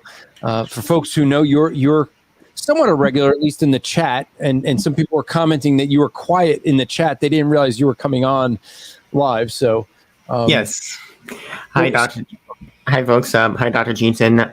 First of all, thank you so much for arranging this, and thank you for giving me the opportunity to ask my questions to Dr. Jeanson. Whatever you do, just for folks who are watching, I'm going to put some of us backstage so that we can get just the two of you up. I'm going to try and do that. Okay, sounds good. I don't know if I can remove myself. You can. I've done it before in my own streams. Yeah, but then the audio doesn't keep recording, so I'll be quiet up here. All right, that sounds good. So, Dr. Jeanson, thank you so much for taking some time to answer my question. So, I know I've spoken to you in the past about your 2015 paper on the mitochondrial DNA. So, basically, for those who haven't read his paper, basically, Dr. Jeanson attempts to calculate the mitochondrial most recent common ancestor to about 6,000 years ago. And one of the things that he acknowledges on his paper is that he uses 3 sets of data, mostly from Ding et al. And he says that the only remaining caveat to the present result is whether the mutation rate reported in Ding et al. 2015 represents a germline rate rather than a somatic mutation rate. To confirm germline transmission in the future, the DNA sequences from at least 3 successive generations must be sequenced to demonstrate that variants were not artifacts of mutations accumulated in the non-gonal cells. So basically, I emailed Dr. Ding, and basically he confirmed that it is probably a mixture of both the somatic and germline mutations. So based on that, does that throw your results into question? Yeah, it's a good question. I think it'd be helpful here, just for the audience, to give some of the backstory. And if you want, I can. And if you want, I can read the entire email for you. I can read the whole email for the audience. Yeah, we'll go to that in a minute. Okay, sure. Let's see if I can do a share. There we go. Just to review the history of what we're looking at. So the book Traced, to distinguish what's going on here. And this is some of what will come up in the video series. We're going to continue doing some of the science behind Traced. I'll review some of this history as well. The book Traced focuses on the male inherited DNA, the Y chromosome passed from fathers to sons. The research I started with, and that's David's question here, relates to the female inherited DNA. I say female, given as best as we can tell. There's still some discussion about whether males might make a contribution.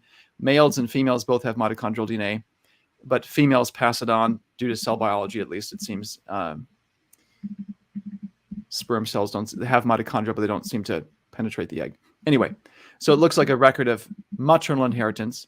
And this is the type of DNA that I started looking at about, in 2009 when I started working on this, trying to find the questions. One of the main data sets that was available, and you can see here from the title, was thousands of mitochondrial DNA sequences from species around the globe, including humans. So here's a great tool then to investigate the history of life on this planet, including human life. And so this paper, most of this paper that I published in 2013, this is some of the backstory that leads up to the 2015 paper that we're discussing, was trying to come up with a predictive model for mitochondrial DNA function. How do we explain the differences among the various species in their mitochondrial DNA, female inherited DNA? Again, looking at this massive data set that includes humans, but so much more. And make a long story short, what I landed on was that the vast majority of differences among these species seem to have been created. This predicts that those differences, I'm scrolling down here in the paper, would be functional And then at the end of the paper, there was a handful of species for which at that time the mitochondrial mutation rate had been measured. So this is similar to what I was discussing with the Y chromosome, except that instead of measuring the Y chromosomes of a parent and the offspring, you measure the mitochondrial DNA. And this had been done then for several species. Trying to get it in the screen here and then zoom in. I'm going to zoom in on one so we can see the details. There we go. And I can go to each of the 4 sections here. Roundworms, so Caenorhabditis, that's the technical name for it there. Over here you have Drosophila. I'll scroll down here to the lower left in a moment, which was Daphnia, which is a water flea. So you've got roundworms, fruit flies, water fleas, and then down here would be the human data.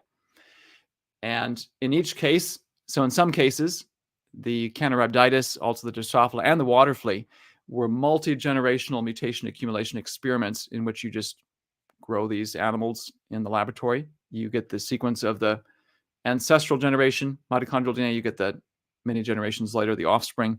You count the number of mitochondrial DNA differences. There's your mutation rate, and you plug it into your basic distance equals rate times time or differences equals rate times time formula. So you've got your measured rate, so many mutations per generation. You multiply it by the evolutionary time of origin, 18 million years, or the creationist time of origin. So I was using a broader number. Some creationists will say that 10,000 years instead of 6,000 years. And then here's the actual number of differences among the various species or individuals in the species. In this case, I think I was looking across a couple different species. So in this genre, and then for humans, it's within humans. So in this case, the rate of mitochondrial mutation was such that after 10,000 years, you'd get 1 to 2,000 differences, which is exactly what we find among these various species, where after 18 million years, you just get this massive number. The mutation rate is very fast, anyways, is the implication. And the black bars represent the statistical range. Same scenario held true then for fruit flies, Drosophila. Scroll up. There we go. Again, after 10,000 years, you get up to maybe 1,000, falls within the range of what we actually see for fruit flies. You get a much larger number for evolution. Same song, third verse for the water fleas. So basically, you're trying to use the same model to calibrate it with other species to make sure that it's not an outlier. I'm getting to that. So yeah. The way I built up the argument was you found a consistent pattern again here for the water fleas, slight underestimate. Actually, what it turned out was I've got another calculation for this in the book Replacing Darwin.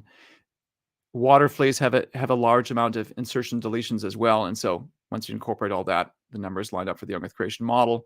Way over prediction for evolution. And then here's the human data. That's the background to the study we're just mentioning. Now, in this case, the human data was based on, and I've got this big old table here in the paper, probably about 12 to 15 studies of not the entire mitochondrial DNA sequence, but a subsection called the D loop or the hypervariable region. Anyway, you can find all those specific details of across these 12 plus studies or so. And we found a similar answer there. Okay, so then you fast forward. Pull up another paper here. 2015. So here you've got multiple independent species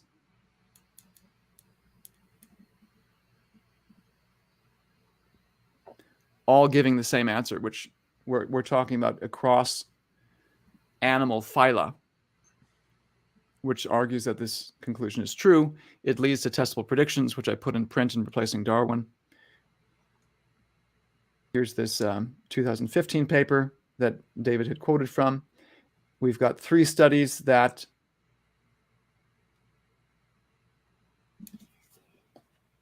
actually measure the mutation rate in the whole genome. Ding here that's the first author of that 2015 study, which had this high rate that happened to just agree with the studies that came prior. And so what David had done was to email the authors and say, what did you make of this? And so we had a Facebook correspondence where David was asking about this and then had said, here's what the authors say. We believe these are not valid mutations, in which I stopped communicating. Yeah. Because at that point, well, I was going to answer this here. So the reason I stopped communicating was because, just as with Herman May's example, I realized we had departed from the realm of science, where we're just discussing some author's opinion instead of actually doing data. And that, I thought there's no point having this discussion any further, because we're not discussing science anymore. It really doesn't matter. In fact, the quote you gave me was, "We believe these were these." I'm like, it's a statement of faith. This is a complete role reversal in the creation evolution debate, where the side that's criticizing is citing statements of faith, and the other side, my side, is saying, let's do some experiments. I put some predictions in print. There's agreement among multiple lines of evidence. We can go on to further subsequent experiments in 2016, where the autosomal DNA confirms indirectly what we're seeing here. And so I would say that the fulfillment of what I was saying at the end of the paper, where how do we know this is multi-generational? We've got lines of evidence from other species. In fact, we could go to the 2016 paper where it wasn't just across animal phyla, but also across kingdoms. So fungi mutation rates also bore out the same sort of thing. And again, for animal species, there's multi-generational mutational measurements. So all these lines of evidence together argue that this is in fact a valid rate. And I mean, frankly, scientifically, it doesn't matter what Ding thinks. He can just publish the data. And that's what resolves scientific debates. It's pseudoscience to think otherwise. Okay, yeah, sure. So thank you. I know a couple other people are waiting in the back, so I'm just going to end it with one last question about your paper, and then I'll be done, I promise. In your paper, you say that two major hypotheses, so this is regarding to the African genetic diversity, where you hypothesize that they may have mutated faster. Have you gotten a chance to test that prediction yet? No one in the scientific community, I think, has measured the mutation rates. So let me back up here a second. I think I've got a diagram. Oh, I know what would be a good illustration of this, so that the audience can see what's the explanatory task. Why even talk about Africans versus non-Africans? The short answer is there's different amounts of genetic diversity in Africans versus non-Africans. And if we look at a tree of the mitochondrial DNA data, we can see this visually at a glance. So this is a 2016 paper where I brought in some generation time data. Rotate the view. Here we go. Okay, here is an example of a mitochondrial DNA-based tree from, I think, 300 to 400 people around the globe. And you can see I'm calling this basically the base of the tree. And if that is the base of the tree, it's different from what the mainstream community would say. You've got branches of a certain length, kind of right here and right here. So just to orient people, what I'm basically arguing is that time moves from kind of the bullseye center outward, this point right here, and goes outward. And these branches, therefore, hopefully you can see visually, are shorter than the branches out here. And these branches out here are almost exclusively sub-Saharan Africans or people of sub-Saharan African descent. So some of the Makhranis in Pakistan who descend from East Asian mercenaries. And of course, African Americans you can find out here as well. They have longer branches. No one has actually measured the mutation rate among people in these branches or published it. And so one of the predictions I made is, because these branches are longer, we would expect to find a faster mutation rate among these people.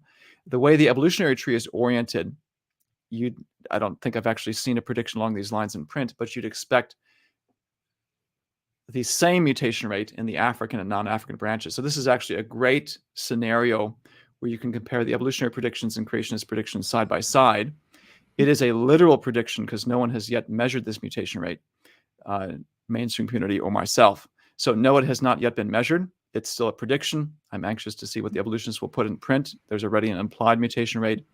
And how this turns out would be a fantastic test of these two hypotheses side by side. All right. I know other people are waiting, so I'm going to end it with here. Dr. Jeanson, thank you so much for being here. And Andrew, Anthony, and all the people at Striving for Eternity, thank you for arranging this. I'm going to bow out and let other people come in. Thanks for coming by. Thank you, David. Thank you. Good to see you, David. Good to see you. So we have someone else backstage, Dr. Dan Steen. Mispronounced it. Sorry about that. Hi. Can you hear me okay? We can hear you. Great. Hi, Dr. Dan Stern Cardinal. Hi. Thanks Hello. for doing the show, and thanks for having me on. I appreciate it. And Dr. Jeanson, it's a pleasure to talk to you. So thank you. For doing Likewise. it. So what kind of doctor are you? Just so we know. I am an evolutionary biologist. My PhD is in genetics and microbiology, and my specialty is viral evolution, which has made the last couple of years kind of an interesting time. Dan has also, he contacted me on Facebook sometime back. We had an engagement and said, come out and come if you're ever out at Rutgers, we'll have a debate. I said, sure, but it has to be honest. Yes. Yeah. If you're ever, offer still stands. I'm still right here in Central Jersey. So if you're ever in the neighborhood, let me know. Thank I you. would love to chat. That is my old. I did a lot of evangelism up at Rutgers, and being from Jersey for 53 years. There you go. So, Excellent. I'm sure we could, if you want, Dr. Svestro up here might be willing to do a debate if you'd be interested. Let's talk about it at some point. I certainly won't say no. All right. I'm I going won't say no. to move Anthony and I backstage so you guys can Cool. talk. All right. So I've read, it's nice to talk to you.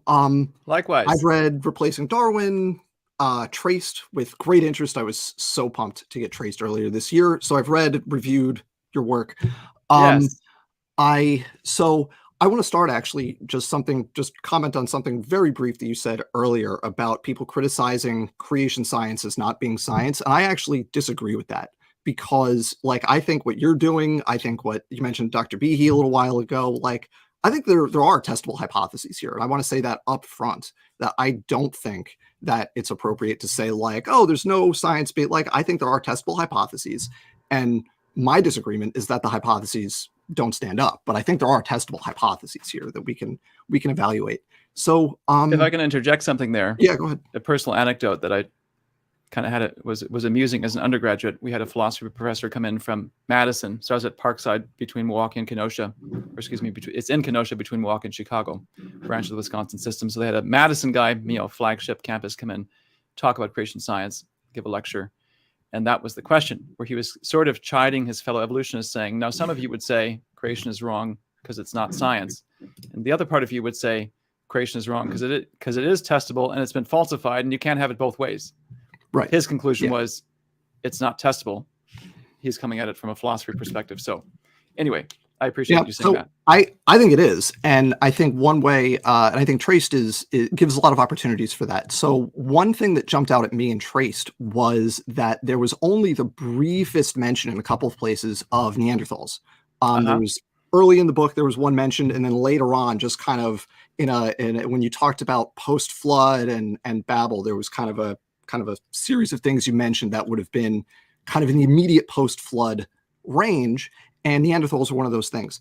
And it surprised me that Neanderthals didn't play a larger role in this work because we have, as I know you're familiar with, we have sequenced Neanderthal DNA, and not just one or two samples, but we have quite a few samples now that could have been used to inform this analysis. Now, correct me if I'm wrong on this, but my understanding of your position is that because this is archaic DNA, it's been in the ground, it's questionable preservation, that the sequences are not reliable. That's my understanding of your position with Neanderthal DNA but correct me if I'm wrong on that. That's one aspect of it that I've been suspicious of for some time, that it may be degraded or there's something about it that seems unreliable. But there's probably more you want to say, so I'll let you say it. Yeah, so the reason that I think Neanderthal DNA is so relevant to this is because they are highly divergent from all the Homo sapiens sequences that we have. Homo sapiens form a nice, neat clade. We're all really similar to each other. And then Neanderthals form a separate clade over here. They're all more similar to each other than any of them are to us. And they're way more divergent. They're divergent from us. So if they are descended from Noah's family, right, in the immediate post-flood era, then we need to account for that level of divergence. And even this 3 mutation per generation rate is not sufficient to account for all of that divergence from the rest of Homo sapiens. So I think we can be super confident that these sequences are valid for a number of reasons. One is that they form a nice, neat clade by themselves that's separate from the Homo sapiens clade. We shouldn't expect that. If they were degraded, they shouldn't be correlated with each other very well. they're inbred. We know that Neanderthals are highly inbred. We know that because they have lots of homozygosity. If they're degraded, then the two sets of chromosomes in that diploid set, they should not be correlated with each other. We would see less homozygosity rather than more. And then the third thing is that we can actually detect specific types of degradation. The most frequent type of DNA spontaneous breakdown is cytosine deamination to uracil. And when we look at Neanderthal sequences, we can see that they're enriched in uracil. It's a quantifiable amount of uracil that shouldn't be there because it's DNA, not RNA. So we know that all those uracils should be cytosines. We know that cytosine is way less stable than all the other bases. So if we can quantify and correct for the errors in cytosine, the rest of the genome is perfectly reliable. We can be confident in that. So we have perfectly good reasons to conclude that these Neanderthal sequences are valid. But that then breaks the 6,000 year time frame for the convergence of these sequences, or 4,500 year time frame for the convergence of these sequences, because they're so highly divergent. So I would love to hear your response to that. Yeah, I'm going to do a share screen. Maybe this can illustrate what you're talking about.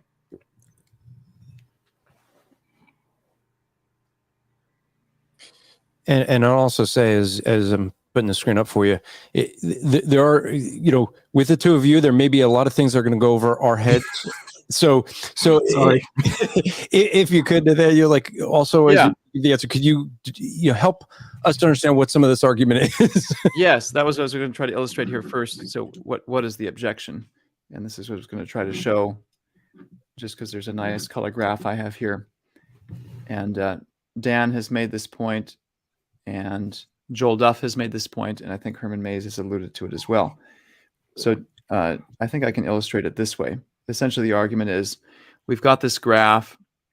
We've got the creationist prediction. This is looking at the whole. I'm using mitochondrial DNA, but I think we can make the same type of argument with mitochondrial DNA with Y chromosome. It's the same song, second verse, first verse, and I have this graph handy in color. I think it'll make the point, and you can agree or disagree with me. So I've been arguing, this is mitochondrial DNA, but I've got similar graphs for Y chromosome. This distance equals rate times time. Differences equals rate times time. If you've got the rate of change and you multiply it by 6,000 years, you get a certain number of predictions. Do the same thing for evolution. You get a higher number of predictions, and the creationist predictions captures the actual.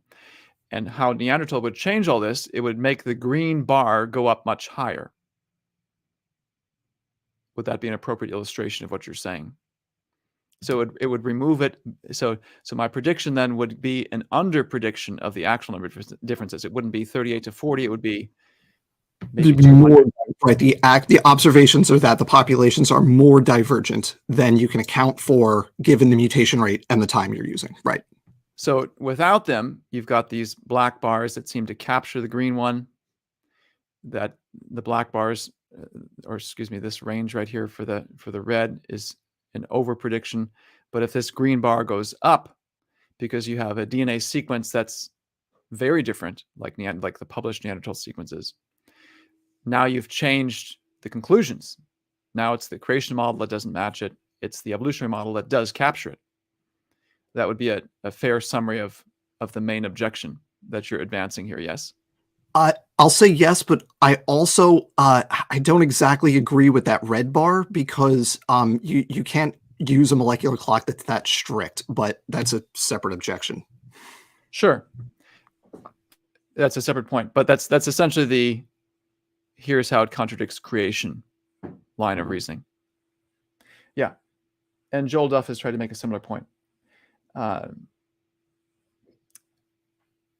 If I had time, we could do screenshots from his, where he says, branches early on the family tree and these sorts of things. Are you familiar with this paper? Yes, I am.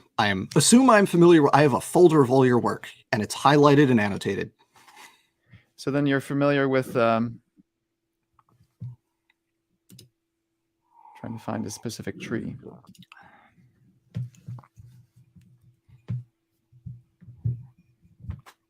Here we go. So let's see if I can zoom in This is sort of the same, another version of that tree we just looked at. This is mitochondrial DNA again, just because these are the illustrations I have handy. Can I actually just pause for a second to ask a question about this tree? So this is, I just want to make sure I'm, because this one isn't labeled like some of the other ones of yours that there's the bigger one that has like the green arrows, and correct me if I'm wrong, but those kind of central nodes there in the middle, those, because this is a mitochondrial tree, those represent Noah's sons' wives. Is that the implication? Yeah. Okay, so question about this tree. What, just in general, on a phylogenetic tree like this, what does a line connecting two nodes represent? It When you have two nodes connected by a line. It technically would represent the DNA differences between two people. I think the point you're trying to get at is that there would be some sort of implied ancestral relationship between these three nodes, which is if what you I root the tree. Yes. Yeah, which I put in one of the footnotes, that the identity of these ladies is not clear from scripture. They could have been sisters. They could have been ancestral related back to Eve in some way. And so, and I also discussed some of the details of how many mutations occurred pre-flood, because you have, I think on the tree, it's about 3 or 4 on these specific lines. It's a little tangential to what we're talking about with the Neanderthals, but you're converting the unrooted tree to a rooted tree incorrectly, which is kind of it's tangential to what we're talking about, but it is relevant to the broader picture. That is an objection, though. You would need to explain instead of having a free pot shot. Just saying, it's how phylogenetics works. It's when you root it, you have to have, so those lines get converted into ancestor descendant relationships. So the fact that they're connected in kind of daisy chains like this, right? It's either going to get converted into a situation where you have a kind of grandparent, parent, grandchild, or if it's in between, it's going to be some kind of parent offspring or parent descendant relationship. It's not going to be 3 coexisting individuals. Right. It's again, it's a small point that's not related to the Neanderthal thing, but it is relevant. No, I agree with it. And that's my point, is that there could have been some wonky things pre-flood that I discuss in the literature. Okay. So, okay. That they could still be contemporary in time because the mutation rates pre-flood, or the generation times pre-flood, where you have in Genesis 5, for example, on the male line, you have 10 generations listed, but because the men live so long, you've got Adam, you've got another guy, and you've got Noah. And you can have that sort of genealogical overlap where only 3 generations pass in some lines, where you can have 10 generations in others. And that can lead to these sorts of relationships that we see in the tree. I don't think that's exactly relevant to what I'm asking, but that's okay. I do want to not get off topic with the Neanderthal question that's specifically about traced, but that doesn't exactly address the problem with rooting the unrooted tree. I'm saying it does imply, like you're saying, ancestral descendant relationships, but there's biblical data that's relevant to it. So I'm aware of that implication. It's not a contradiction. It's in line with what we see about generational overlap in Genesis 5. Okay, are you familiar with this diagram? Yeah. Mm-hmm. So how do you think I would explain these? So just to clarify for people, this is similar to this other tree over here. It's mitochondrial DNA-based tree. It's only based on 53 men. The 3 nodes, you can hard to see way back here. And then these long branches are representing Denisovans, Neanderthals. So you can see visually at a glance that these really different sequences. So how do you think this diagram, what does this diagram imply about the origin and mutation rates in these sequences given my model? So given my understanding of your position with Neanderthals is that the sequences are not actually reliable. So this long branch is more of an artifact than anything else. But if we take it at face value, which I think we should, that would imply that those branches have faster mutation rates because you have to squeeze more mutations into the same amount of time. But the slight problem with what I just said is that I'm using the phrase mutation rate when the more appropriate term would be substitution rate, because that's really what we're dealing with with mutation accumulation. It's not the per generation rate that matters. It's what mutations stick around in the population that matter. You've advanced that argument before, and it's circular. It's absolutely not circular. It's the evolutionary model applied to the creation one. How do we know that We- it has to be the substitution rate? That's the question. And the You answer should be- be testable predictions. And the fact that my predictions are working is the counter argument. So I've actually tested your predictions directly against some real world mitochondrial data. So for example, you can look at populations for which we know the exact divergence time. So things like island colonizations, things that are occurring within documented human history, things where we're not going outside the young Earth timeline. So it's things that we should all be able to agree on. And we can take your model, right, and say, okay, this many mutations per generation, this much time, and then say, okay, 20 years per generation, 30 years, you can get a range. And your model consistently overestimates how many mutations we expect to find differing between the groups in question. An example, this would be like the settlement of, I think it was the Canary Islands was one that I looked at specifically. And it wasn't like off by a little bit. It was off by like on the low end, a factor of 5, and on the high end, a factor of like 12 or 15 or something. So it is the mutation versus substitution rate thing is relevant, because if you're using just the simple pedigree-based mutation rates, the assumption that you're building into your work by just doing the, rate times time thing is you're assuming that every mutation that occurs within a generation is ultimately fixed within that population. And that's selection occurs, drift occurs, stuff. People don't have kids. For Y chromosome and mitochondrial DNA, people might have all boys or all girls, right? So it's not a reasonable assumption to think you can use such a strict molecular clock that you can take that one generation rate and extrapolate it back. And we have direct data testing that proposition, showing that it's valid. You actually cite 2 papers that do that in Traced. You say it's low quality data because the coverage is only 10 to 15 times, but those 2 papers, in addition to many others, show exactly the problem here. I think you've brought up about 3 different points that I think are worth discussing, but it'd be helpful for our audience if we take them one by one. The substitution rate is one, the dating of the mitochondrial, with historical archaeology, there may be a third one. So I think it'd be easier for our discussion if we take one at a time for the sake of the audience instead of rapid fire. So let's go back up to, let's return to those, since we're going afield now from the Neanderthal sequences. We are. Yeah, I really love to hear about Neanderthals. And so back to my question to you, how do you think in my model these long branches would be explicable, especially given where they come off on the tree? It would have to be faster mutation rates, I would think. Yes, because they come off the African branch, which I've already predicted is going to be a faster mutation rate. If these sequences are reliable, it looks like a hyper-fast mutation rate and would in fact then not be a contradiction to the tree. Joel Duff doesn't understand this point. He's completely reoriented the tree and doesn't seem to follow the basics of the model I've advanced. Can I ask something about that hypermutation rate though? Yeah. Neanderthals are, if you take the sequences as valid, Neanderthals are highly inbred. So they can't be hypermutating if they're highly inbred. We would see more heterozygosity if they were hypermutating. What we actually see is an abundance of homozygosity. Okay. It may not be a valid explanation.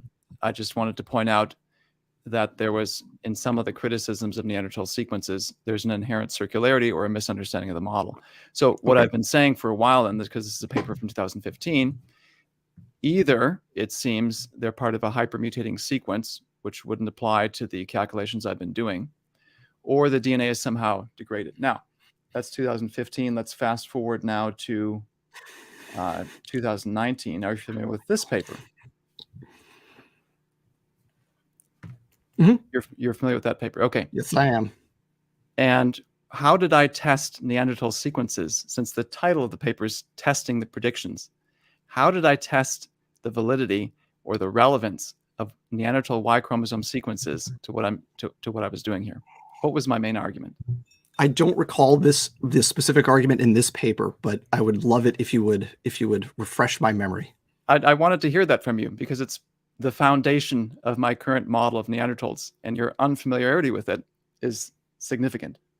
So I'll let you know what I did here. So I'm bringing that up because I think Herman Mayes and you and Joel Duff all are advancing the same talking points. Joel Duff even saying things that somehow I'm not familiar with the Neanderthal sequence. And all three of you seem to have somehow missed this critical paper that directly tests the Neanderthal sequence. So here's how it goes. I'm glad you came on because it's helpful for our audience to see exactly how this debate goes down. One of the things I put in print is that so many disagree with creation science because they don't actually know what we say. And I like to have live illustrations of this. Can I ask a brief question just yeah, very briefly, just to make sure we're on the same page? So are you treating the Neanderthal sequences for the purpose of traced, right? Are you treating the Neanderthal sequences as valid sequences, or are they unreliable in some way? For traced, I'm following the logic that I advanced in this paper. So I'll derive it for you now. Let me actually go back to the top here. Oh, is this using the branching, the number of branches and correlating populate? Yeah, that's not how phylogenetic. I'm sorry. I have to say that's not, you can't derive population size from phylogeny like that. Thank you. You put this in your video. I encourage everyone to watch your video because it is one of the greatest gifts to creation science. You literally quote a textbook to show that I can't use this method when the science is staring you in the face. It's such a complete reversal of 40 years of creation. Let me finish what I'm saying. 40 years of creation science. So I'll have the video. We'll have all these quotes. Creationists have been criticized for citing authority, relying on the written word. And Dan's first argument against me is that it disagrees with the written word instead of doing experiments. So you've got the data literally staring you in the face, and instead of engaging the data, well, it can't. I'm sorry, Dr. Jeanson. Right. With respect, Dr. Jeanson, I'm asking what is, I think, a pretty straightforward question here of whether, because I've read from you that archaic DNA is not reliable sequences. So I'm asking what I think is a pretty straightforward question here of whether you think, for the purposes of Y chromosome ancestry, Neanderthal sequences are reliable or whether they're unreliable. Yes, and I'm giving you an answer that you don't seem to be familiar with because you don't seem to be familiar with this paper, nor does Joel Duff, nor does Herman Mayes, and it is fundamental to the crux of the arguments in this book. It is a direct refutation of most of your arguments. It is a glaring omission from your criticisms, and it is an illustration of the fundamentally advancing scientific nature of what I'm doing. So I'll give you the answer now. So the logic goes like this. The companion paper to this was the one where we talk about father-son mutation rates, which you said we can probably hit a couple birds with one stone here. Just to clarify for the audience, when Dan says substitution rates versus mutation rates, and some of this is, I think, your virology background, where it becomes even more relevant, which came up during our Facebook discussions. For our purposes here, the question is, let's say we measure a mutation rate between fathers and sons, and I'm saying the measured rate is 3 mutations per generation.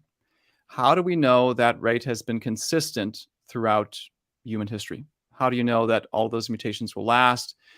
Can you treat it like this is going on every generation, and somehow every generation the amount of mutations is growing, and that basically new branches are laid down? Because that's effectively what I'm saying. With 3 mutations, you're basically laying down new branches in the family tree every generation.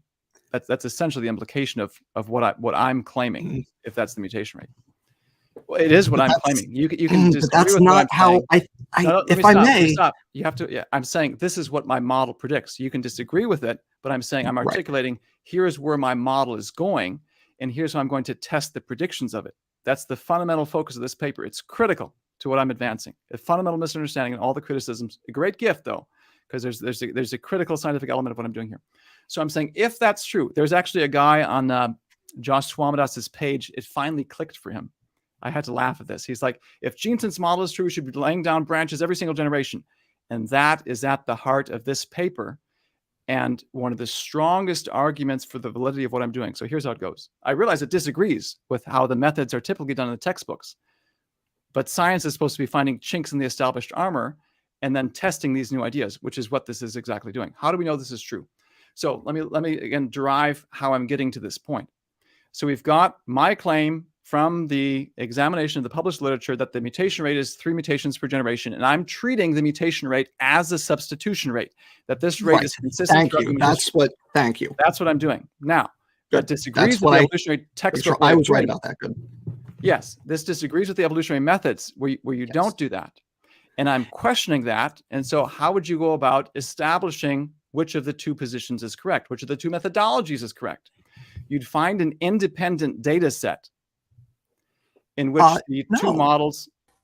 No, you test against. Hold on. Let me just, one of the things rules with our show is we don't really allow the interrupting, and I've kind of let go a little bit, but Dr. Dan, you've been doing it a bit. He hasn't done it to you, so I just got to call foul on you. I'm sorry, but let him finish, and then we try to give enough time for back and forth with everyone's different views. Appreciate it. Thank you. Okay. Let me try to then lay out what I'm trying to articulate as the differences between the two. So you've got, typically in the creation evolution debate, you talk about one side holds a certain view of ancestry, one holds another view of ancestry. One side holds to a certain time scale, another side holds to another time scale. And we try to compare those. In this case, now we're talking about the differences extending to the realm of methodology. So we're testing a whole bunch of things here in what I'm about to say. And the way I went about in this paper testing, Joel Duff here says the model isn't validated in the real world. Appears Joel Duff hasn't read this paper either. So let me explain exactly what I did for those who haven't read it, which seems to be my critics. Anyway. We have published independent. So Joel Duff says he's quite familiar. Just wait for the videos. I'm glad you did them because you made some pretty egregious errors that are a great gift again. Because I've been saying that how do we know when creation science has matured? When the critics start using against creation science the arguments they used creationists of accusing against evolution, when the roles are reversed, and that's what we're seeing here. Okay, so the independent data set, we know from archaeology and historical records the history of human population growth. It's basically a hockey stick shape. From 1,000, and I go through in this paper in great detail where creationists and evolutionists agree on this, because if you go back far enough, can you test the human history of population growth by saying, here's how the history of human population growth looked 10,000 years ago, 15,000 years ago? No, because that's already a circular argument. You have to find a place where the creationists and evolutionists agree. And we agree from 1,000 BC onward. The last 3,000 years of human history have a hockey stick shape, and the creationists and evolutionists would agree this is what it looks like. So which methodology accurately recapitulates the hockey stick shape of human population growth? That's what this paper does. It tests a number of things. It tests different positions on the Y chromosome tree. I think Noah might be up here. I think so within the young Earth creation model. Noah might be up here. Noah might be up here. Noah might be down here. Noah might be if we orient the tree in a manner that's consistent with mainstream science. That's what this evolutionary root is in this figure. So here's an experimental attempt to say which is the place that best matches the data. Long story short, this is how creation science is so different from where it was 40 years ago. These are positive procreation arguments that are being advanced. They're also in Appendix A of actually Appendix B of this book. So something that closely approximate where I landed on for the Noah position in Traced is this right here. The blue lines represent from the Y chromosome tree within a young Earth creation model, the recapitulation of human population growth. Black represents what we know from archaeology and from history, and there's about a 95% match. So here's the question for any critic. Why does this methodology recapitulate known history so well? If the methods are wrong, the time scale is wrong, why can I recapitulate human history so well? This makes predictions about the rate at which we should find new branches that are already working since this paper came out. There's all sorts of things that flow from this. Now, here's where we're getting to Neanderthals. I tested that as well, using the evolutionary tree orientation that Joel Duff argued. So I don't think Joel Duff seems to be familiar with this paper because he put the tree wrong. Here's the recapitulation of human population growth based on the Neanderthal sequence. It's about a 14% match. So what is my treatment of Neanderthal DNA in the book Traced? It cites this paper and says we have an experimental independent rejection of the reliability of the sequence. Whatever is going on, it is a very poor recapitulation of human population growth history. And when you leave it out, it works like crazy. This has led to further predictions. I have explicit prediction in the book about the rate at which you'll find new branches. It's the basis for my research going forward. This is the thrust of Traced. There's hardly any anti-evolution in it because it's one long positive argument after another. And my treatment of Neanderthal DNA is based on this paper that no one has touched in the video criticisms. That's the essence of what's going on here. Experimental rejection of the reliability of it. Hey, Dr. Dan, we're getting some audio noise from you. I don't know if you can mute when You're not Oh, talking. I'm sorry. No, no worries. It just sounds like we're picking up movement. Sorry. Go ahead.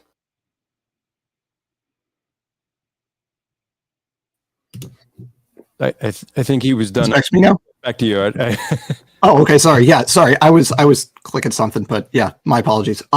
Okay, so I hear you and I see I get it with the branches and the number of branches and the historical record.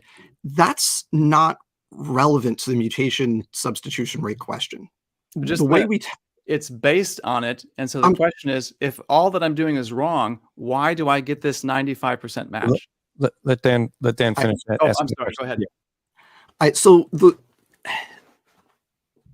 the reason it's not relevant is because the way to so the question we have, the disagreement we're having is, do you use a strict per generation molecular clock of the mutation rate to extrapolate backwards in time to predict what your mutation accumulation should be, or do you use a substitution rate that takes into account the loss of diversity over generations, right? Where a mutation occurs and it doesn't persist indefinitely in that population. It will get lost over time in most cases, right? Obviously, some mutations are fixed in the population and mutations accumulate. So the way to test this is to take events where we have a well-documented, confirmed divergence date between two populations. We have population A, we have population B. We know when they diverge from each other, and we can measure the level of divergence in their genetics, right?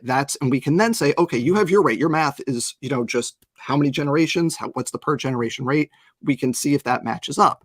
We have the evolutionary model, which involves a curve because you lose whatever fraction of mutations over time, and the substitution rate in terms of the number of mutations that occur is much lower compared to the mutation rate, right? Mutation rate is mutations that occur. Substitution rate, this is for everybody. I know you know this. This is for everybody watching. Substitution rate is mutations that reach fixation in the population. So it's the rate at which differences accumulate between two divergent populations. That's what we're talking about here. So we can actually test this against like historical events that you and I don't disagree on the time frame, right? And the one that I've actually done like math on this, you can do this for a bunch of things. You can do it for Iceland, which was 1,000 years ago. You could do it for, I think, Vanuatu, which was like 3-something thousand years ago. The one I've actually done the calculations on is for the Canary Islands, which were settled 22 to 2,400 years ago. And this is well documented. There's a very narrow window where the Canary Islands were first settled, and we know from where they were settled. So we know what the sister population is. So what we can do is sequence, I've done this for mitochondrial DNAs, because we have all the mitochondrial sequences here for their various groups. And we can just look at the mutations and do the calculations and make the predictions and see which model actually matches what we see. So I've done this math. I've had trouble screen sharing Excel before, but I'm going to try, if that's okay, Andrew, if you don't mind. I'm going to try to share an Excel spreadsheet. I don't know if it's going to work. I don't know why Excel gives me issues sometimes. Dr. Jeanson, if you wouldn't. Oh no, I can do it. There we go. Let's see. Let's try. Yeah, see, I don't know why it's doing that. I don't know why it's not working. Well, let me do my stop sharing, and maybe it'll. Yeah. Maybe that was it. Okay, let's see. Let me try again. Well, I saw this come up, but it just. Here, let's see. Yeah, I don't think it's working for me. I don't know why Excel doesn't like StreamYard for some reason. Yeah, it's not. All right. Well, that's okay. I'll just tell you the numbers. Thanks, Andrew. Thanks for trying. I appreciate it. So if we look at, and Dr. Jeanson, in your papers on the mitochondrial mutation rates, you have ranges for generation times. You have ranges for mutations per generation. So I'm using the numbers from those papers. I think specifically the 2015 one, the whole generation mitochondrial mutation rate matches D-loop rate. That one I think is where I'm getting these numbers from. And given the time frame between these two groups, 22 to 2,400 years, you could draw that out to 3,000 if you want to be generous to account for more potential mutations in there. The range of mutations that we would expect based on just a strict per generation molecular clock is between 23 and 120. That's the level of divergence you would expect between those two populations. Now, we've sequenced the mitochondrial DNA for those populations. They're each just one haplogroup. They're sister groups, so it's really nice and easy to do that. And the actual number of differences that we find in those two groups, depending on how you measure it, is between 2 and 4. It's a minimum of 2 and a maximum of 4. That's exactly in line with evolutionary predictions. It is between 5 and 60 times lower than the prediction you get using your strict per generation rate molecular clock, which seems to me like a fairly good reason to reject that model as a way to calculate mitochondrial time to most recent common ancestry. Yes. I wonder if you recognize the assumptions that are built into that analysis. What would those assumptions be? I'll see if I can draw it out Socratically. How many times have the Americas been settled? How many times have the Americas been settled? I'm not up on the paleontology there, but I think it's 2, maybe more. What is the dominant genetic lineage in the Y? I'll use Y chromosome because I know those data. I haven't memorized. I'm sorry, I haven't memorized the Y chromosome lineages, but I would love to hear your response to the divergence between your predictions and the observations for the Canary Islands lineage. The dominant lineage in the Americas is European and African in origin, not indigenous, in the Y chromosome. Why is this relevant to the Canary Islands? Because the assumption built into your analysis is that the lineage you're looking at is the original one, when we know from human history that human history is constantly changing. People are constantly replacing one another. Migrations are the rule. And so that's the inherent weakness of doing that sort of thing, is there's the built-in assumption that that lineage was the original lineage and not a late migrant in. And there really is no way to test that. It's an assumption that's made. And it actually is, because in the Canary Islands, I apologize, I didn't mean to interrupt. No, go ahead. But it actually is, because the Canary Islands are very unique in that you needed seafaring to get there. They're sufficiently far off of the coast of North Africa that you need to be reasonably good at sailing to get there. But the Canary Islands then became isolated. They stopped communicating with the mainland about 2,000 years ago. It was a settlement event, and then they just stopped. And there's robust historical record for this, so that when European explorers stumbled upon the Canary Islands much later, we know exactly, now you're up into like the 1500s. So we have an extremely robust record of who was there, when they got there, and how much or little contact they had with anybody else. And my point is, you can cite all that, and still you've got examples from around the globe of population replacements. Even today, the mitochondrial lineages in the Canary Islands are quite diverse. That's the built-in assumption of saying we're gonna say this sequence was the original. It wasn't a late migrant, and by assuming this was the original, now we can date it. Sure, if you make all those assumptions, that's where you land, but that's the inherent uncertainty built into that. Now, I want to bring up again the main counter arguments to it. So my point is, there's some uncertainty. Maybe you're right. But if you're right, I'm trying to share my screen again. Why are all these lines of evidence working so well for young Earth creation science? Why am I capturing global human history, 95% of it, with all this sort of analysis? Why can I see known historical events within the Y chromosome DNA? You had switched subjects there from Y chromosome back to mitochondrial DNA. That's to me how I would, so I guess in answer to the mitochondrial DNA, I'd say, number one, there's this built-in uncertainty. How do we know that this haplogroup U6 or whatever it is that they're saying is the original? So it's linked to North Africa, but there's a built-in assumption of saying this was the original one. There's almost a little bit of circularity. Anyway, it's a point that's open for discussion. May I address it though? Well, I guess I'm saying there is an inherent uncertainty, because we know from recent history, that's just a fact of history, that population replacements occur and they can go under the radar. So how do you know it didn't occur? That's the question that's a little bit more difficult to answer. And then my bigger counter argument is, why do other implications that flow from my model see such dramatic success and continue to see dramatic success? I didn't have a position for Noah in the Y chromosome tree when I published these papers. That came out later when I was able to work through human history, line it all up, and align multiple endpoints of biblical data and Y chromosome data. Why can I predict how deeply you have to look, where you have to look in the world for certain lineages? I think of an analogy here to what Neil Shubin did in his book, Your Inner Fish, discover Tiktaalik, highly cited transitional form, they'd say. He would say the power of the evolutionary model is knowing where to look exactly to find this type of fossil. I would argue, I'm doing it. My model with Y chromosome now tells me exactly where to go looking in the world for deeper lineages. It's already working.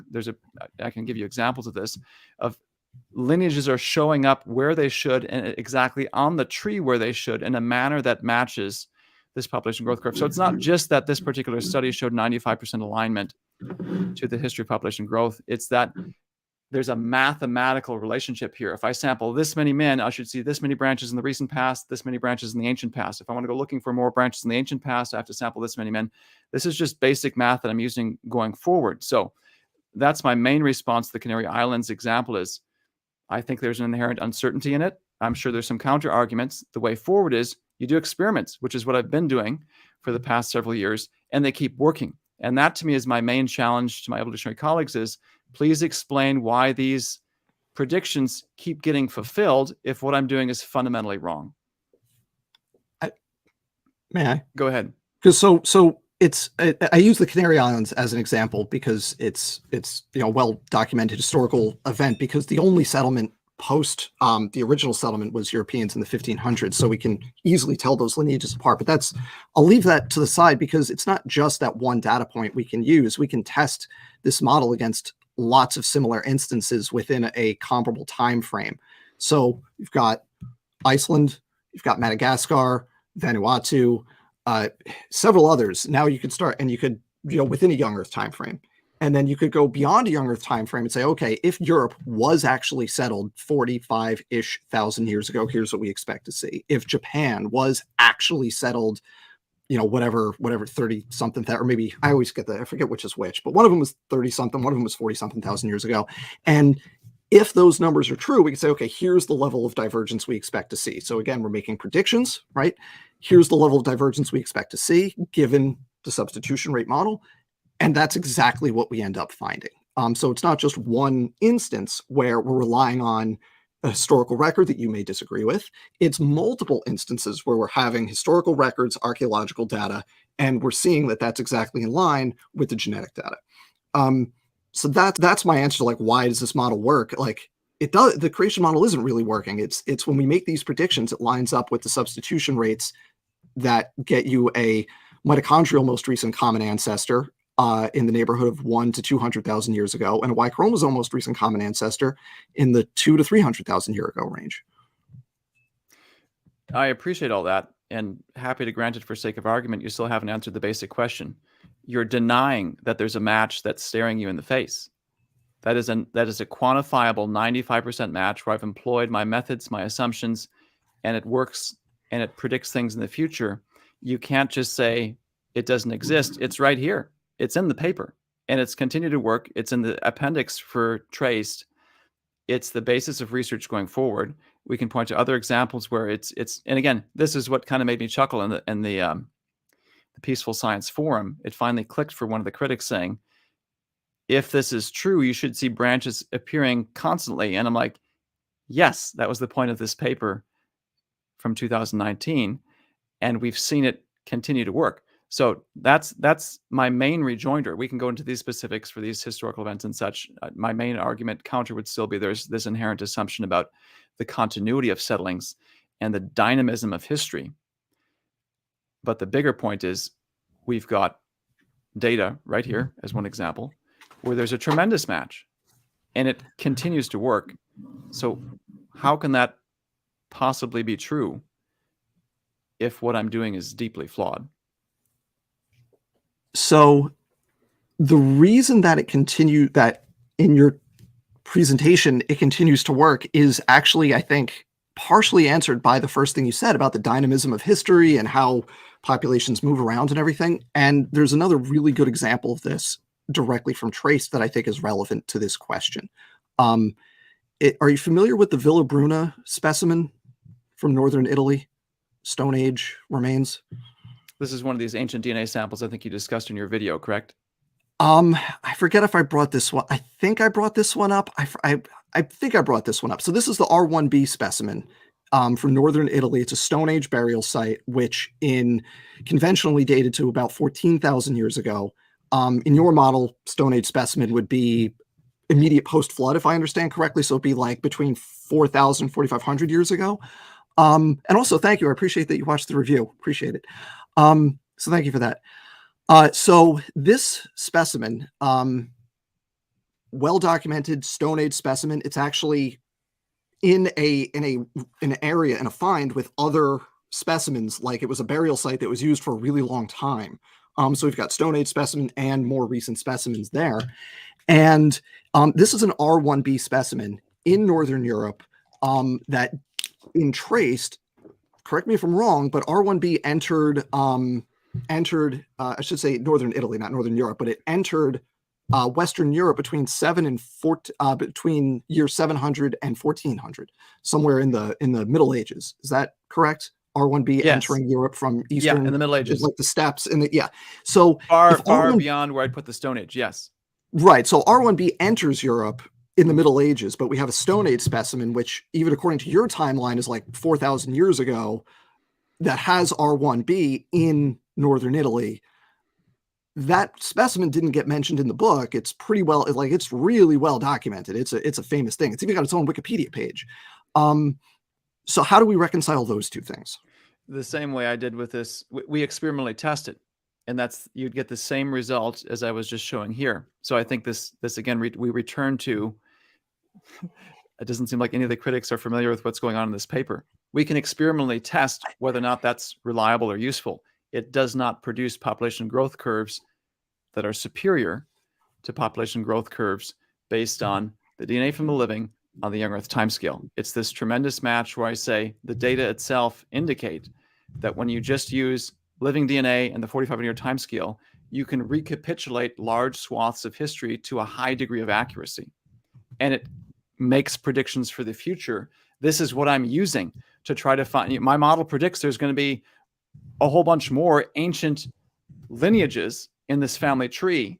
And if that's true, I should go looking for them and finding them. That's what the projects are going forward. And I'm using exactly this math to do it. That's the basis, the fundamental basis for the science behind Traced is which of these models does the data better support? I'm going with the one that's working and that keeps working. I do want to note here that you just made what is a circular argument here, because what you said is that it does not match, this specimen being R1b at that time period does not match population growth curves on a 4,500 year time scale.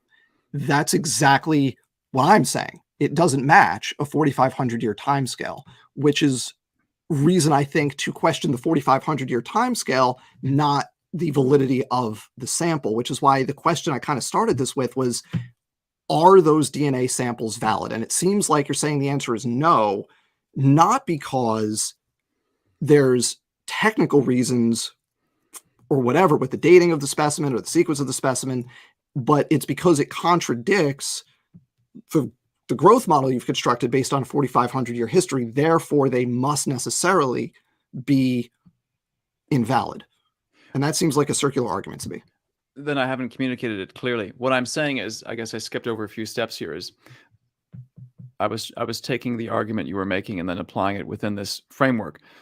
If I understand your argument correctly, I'm claiming R1, this particular branch, so R1b for those watching is just the name of a particular branch in the Y chromosome tree, common in Western Europe. And I'm saying it arrived in Western Europe from Central Asia in the Middle Ages, so okay, that's the model I'm articulating in the book based on the DNA of the living. So then we've got this DNA sample from the deceased, what's considered Stone Age.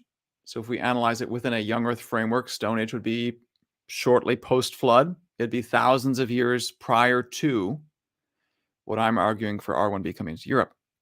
Now, the inherent question again in all this analysis is that R1b sample reliable? And I'm saying that's a hypothesis we can test. Basically, if I say, okay, let's reorient the tree. Let's incorporate this early R1b sample. We've got the date then from archaeology. It puts it at 4,000 years. So you basically have to slam the tree together. This is how it would change the orientation of the tree in the young Earth model. It would create a new model within young Earth. It would imply a whole bunch of mutation early on, post-flood, and then just a few mutations later.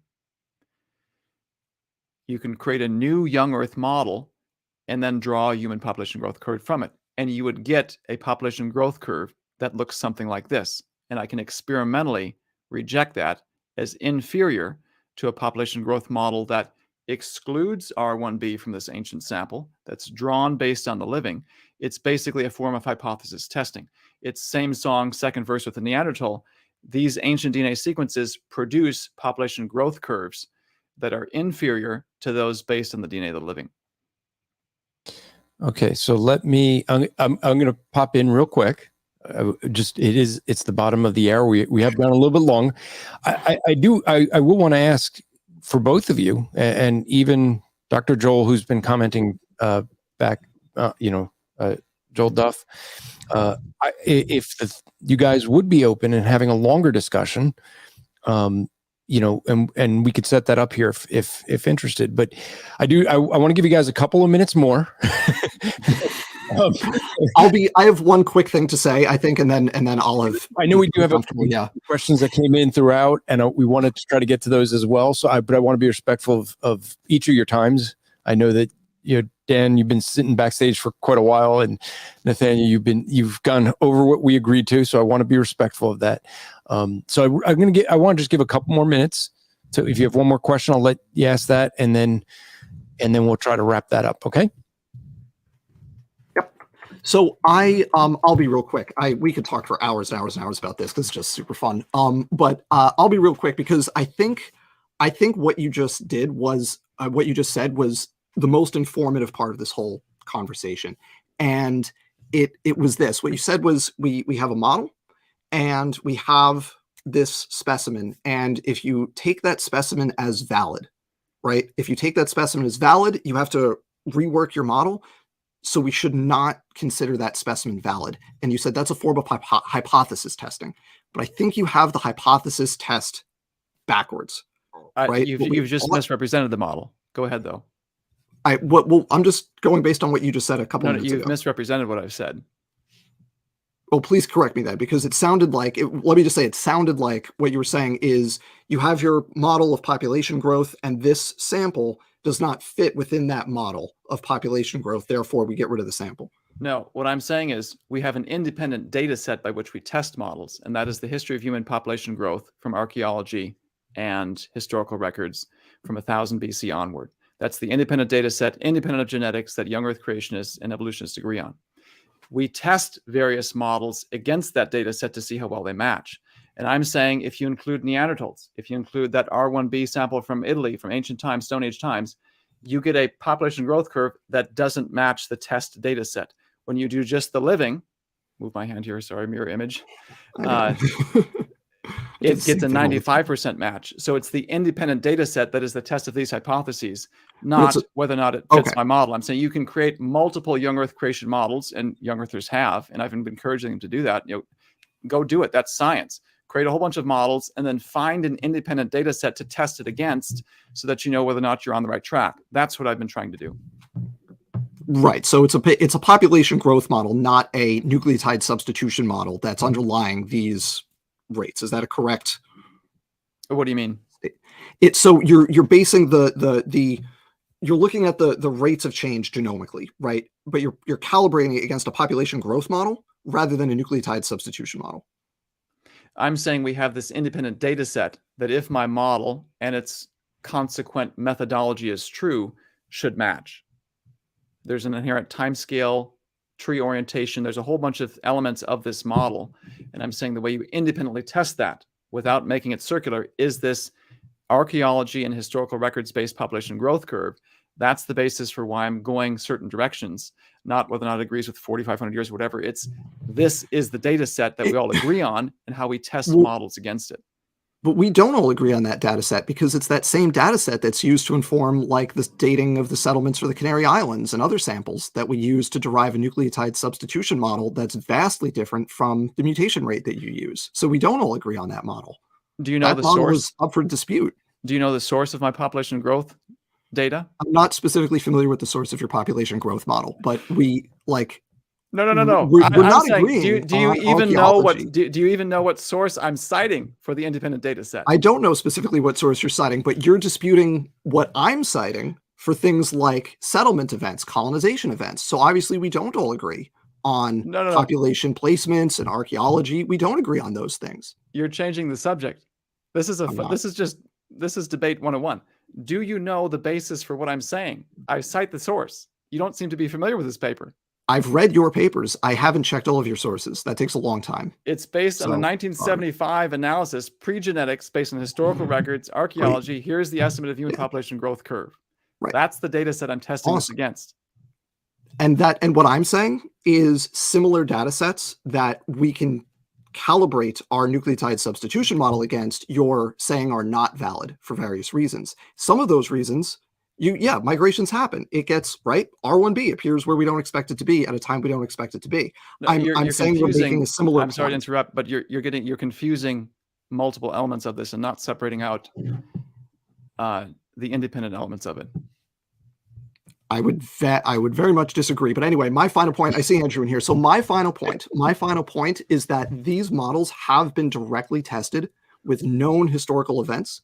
When you directly test them, the nucleotide substitution model that gets you a most recent common ancestor in the hundreds of thousands of years is validated.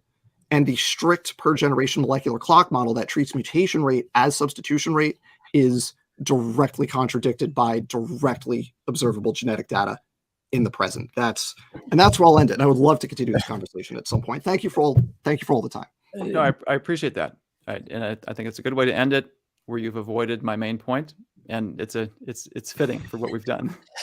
So Dr. Daniel, I put my contact info up there for you. Send me an email, info@strivingforeternity.org. I'll leave that up so you can get that down.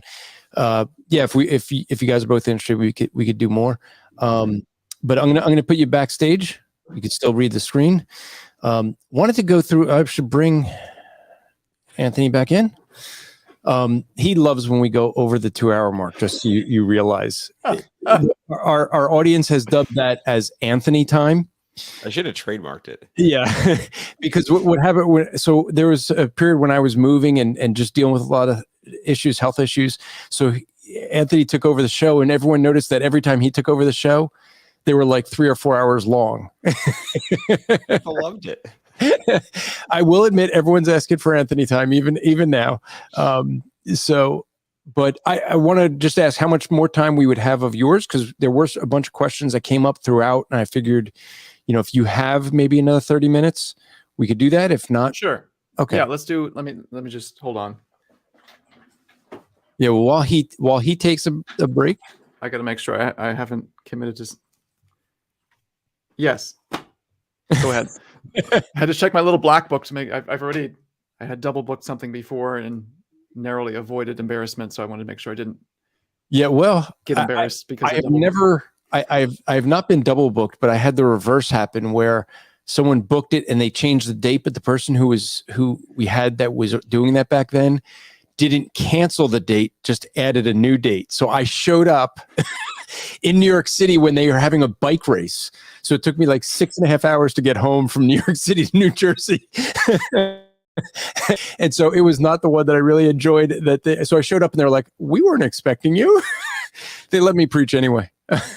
So I guess I got an extra speaking event out of it. But we did have a couple things that came up throughout. I'm going to try to go back and just tag some of them, because some of them were pretty early. Drew had said, Dr. Lyle teaches us that in order to understand where we came from and how we got here, you're dealing with history. I think what he's referring to there, I know Dr. Lyle speaks very much on presuppositional apologetics, which is you got to know God exists before you can make sense of any of this. but I don't know if there's more that you wanted to add as far as, because one of the things that it is, I do find interesting, and their Answers in Genesis, right? You have Ken Ham, who made the distinction between observational science and historical science, because a lot of people don't make that distinction. And a lot of what people are calling science is more of history. So I think this went back to the question early on of, where we made the distinction of history and science. So I just want to give you a chance to just wrap that one up, because that was something that was mentioned. Is doing history, is that a form of science? Okay, yes, that's a good framing, especially for creationists. And I'd forgotten about I grew up with the observational science versus historical science. With, just to review for our audience, the fundamentals of the scientific method are observation testing, or observation hypothesis testing, and repeatability. You can't repeat history by definition. It's happened, it's in the past, so how can you go back and redo it?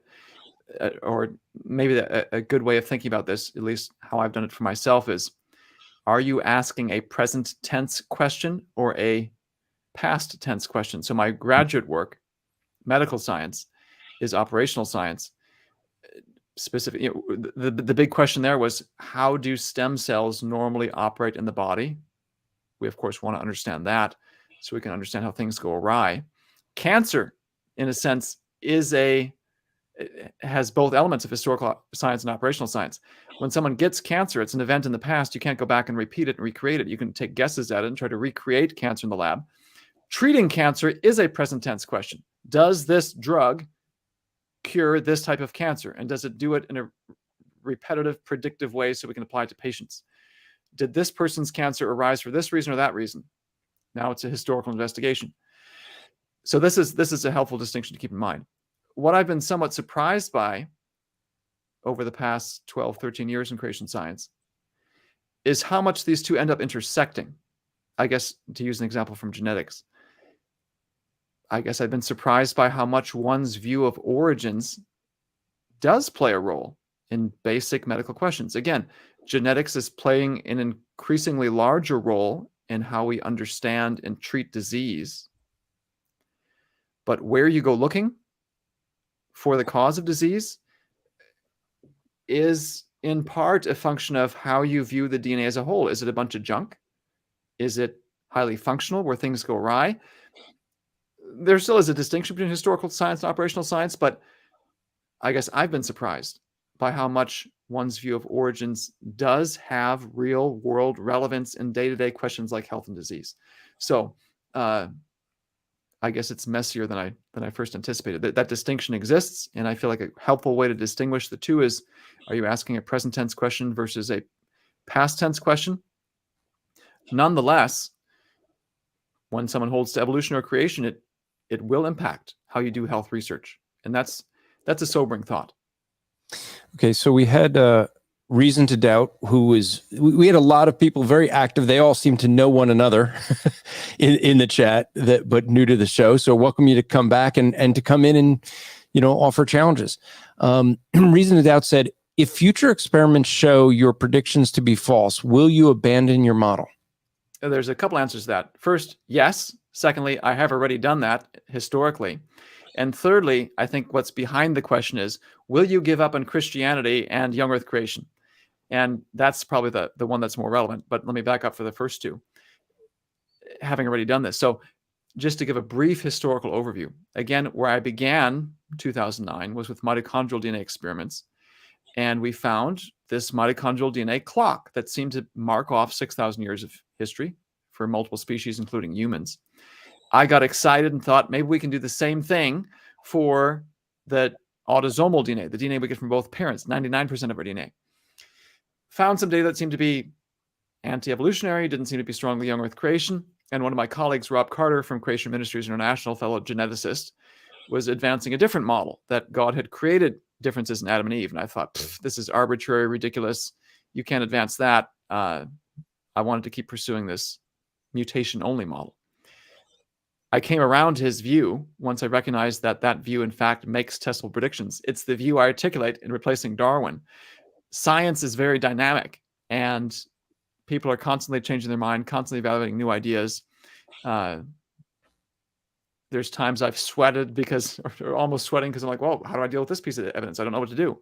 I didn't see this coming. So yes, I do plan. Models are fluid. They're constantly changing or constantly updating. They're adaptable. So I have changed my mind on things and will abandon my model if things change in the future. Now, what impact does this have on the larger question of creation evolution? And I think this is relevant both for creationists listening and for evolutionists. It should go without saying that the question of young Earth creation versus old Earth creation, young Earth creation versus evolution, Christianity versus other religions, is a multidisciplinary, interdisciplinary question that involves philosophy, scripture, religion, science, all these sorts of things.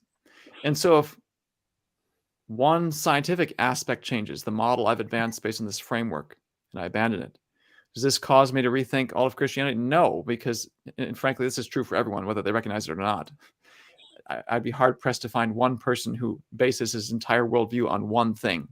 All of us subconsciously and consciously are incorporating all sorts of evidence, data, presuppositions into what we hold to be true. It's true for me. I acknowledge that openly because I think it's true for everyone. And so, no, it wouldn't cause me to abandon my faith. I've been in science long enough. It's constantly changing. Science is a weak way to understand the whole world. It may sound like I'm contradicting myself here when I've been doing science. I think it's a powerful way. But in the grand scheme of things, how do I know certain things are true? It is an inherently weak way, and every honest scientist knows this. So I don't feel any threat by my model working or not to my faith because it's such a weak way to know the world. It's a process of elimination, basically. And there's countless things. So let me just give one example here. Talk about the peer review process, because this illustrates the inherent weakness of science. People like to throw around the term, well, is your work peer reviewed? Why does the concept of peer review exist? Well, because science is a process of elimination. I throw out a hypothesis and I do an experiment to try to disprove it. If it survives the disproof, I keep chasing it. And I try to disprove it again, and I keep chasing it. And scientific ideas that are theories that are well established are those that have survived many, many, many, many attempts to disprove it. There are millions of hypotheses out there that could explain the same data equally well, most likely. The point is, you have people come in who are, so if you're doing a scientific experiment, you have a hypothesis, you test it, and you publish the results, or you try to. Critics, peer reviews come in, other scientists come in and say, hey, you missed this. You forgot about this hypothesis. What about this over here? Science is inherently limited by human finiteness. All of us have our own biases, favorite ideas. I mean, all of us get caught up with, if you're a scientist, you know this, something starts working and you get caught up with it and you miss alternative explanations. Creation, evolution get the news because they're two of the biggest ones. But there's countless other ways to arrange the data in theory that no one has bothered to test. So the amount of what we know versus what we don't know, for any scientist who spent time doing research, the amount of what we don't know is gigantic. And so for my special idea to go into the realm of that doesn't work anymore, join the club. Science is inherently weak. We keep using it because it works. Yeah. Does that mean it's true? Today, maybe. Yeah, tomorrow it might not be. And so to found your conclusions for massive questions of eternity on a fidgety process, powerful, but constantly changing, I think is a fundamental misunderstanding of the strengths and weaknesses of the scientific method. I say that as a scientist, it gets a lot of press, scientists hold a lot of authority, but that masks the inherent uncertainty of it. So that's why I'm saying, sure, I'd be happy to abandon the model because there's 1,000 other models that might explain it. Yeah. And anyone who doesn't understand that, I don't think has been in science hardly at all. And one of the things, let me give folks that are watching, listening, something to do when people are challenged with that is the question that I often ask. I know, Anthony, you've asked when we're out at, the Reason Rally or places like that. I ask a very simple question right up front. If I could give you sufficient evidence that God exists to your satisfaction, will you believe in him? You know what the most common answer I get is? No. They'll be like, there is no evidence. I'll be like, stop. I said, if I could give sufficient evidence to your satisfaction. And they'll still say no, because they're not interested in the evidence. It's not an evidence problem. They have a spiritual problem. Some things that came up. We have Standing for Truth said, Dr. Jensen is unstoppable, the real life Iron Man. So in case you were unsure if you were Iron Man or not. They're big fans. I appreciate the flattering words, but I'm a weak vessel who, by the grace of God, go where I go, and I'm thankful for the opportunity to do what I do. And any successes I have are due to his grace. So appreciate the kind words, but you don't take compliments well, do you? I'm noticing this about you. Well, I guess I this is something that's been impressed for me on me personally. I had a mental breakdown probably 2.5 years ago, and to recognize, so what is my job? Using my head. So I feel like that's been sort of the Lord saying, and I can take that from you anytime I want to. I would say I've not been a very praying person, perhaps just because I feel like, well, what does it actually do? I mean, if I ask, isn't that enough? There's I think a headstrong element to myself, perhaps because of what I do and who I am and my sinful nature, that recent life events have caused me to say, you're not who you think you are, and you need to beseech the Lord and beg him to help you to enable getting up in the morning and do your job every day in ways that I hadn't before. So I guess I'd like to think it's not false modesty. It's lessons I've had to learn the hard way. Well, that's thank you for that transparency, by the way. Yeah, that hit home. I know I don't pray as much as I should. Jason Cave, who's one of our members, and we can all fall into the trap, by the way, of compliments and whatnot, and thinking much higher of ourselves than we really should. Yep. Yeah, especially if you hear it a lot, which Anthony does. I don't, so I don't have to worry as much. But Jason Cave says, this is awesome, Dr. Jensen. I'm ordering this book for myself and my homeschool kids. Thank you for your hard work in genetics and standing up against the secular world and mainstream views. And so if you want to get that book, I'll remind you, go to masterbooks.com. I just checked it. It is live now for you to place orders. Go to masterbooks.com, and for the 10% off, use the code TRACED22. It may have to be in all caps, but it did work for me in all caps. Let me ask a question real quick, and I might be opening up a can of worms, but I have and this is not even going to be on this topic. It's so you did research. I'm fascinated with cancer, and with my wife going the complete naturopathic route a couple of years ago to treat her cancer successfully in 7 months, no chemo, no radiation. I do a ton of studying of cancer, especially from a naturopathic and holistic realm. One thing that's fascinated me recently is Dr. Eric Berg, who's a big preacher on intermittent fasting and a clean ketogenic diet and different things that I've been following for a while and has helped me tremendously in a number of ways.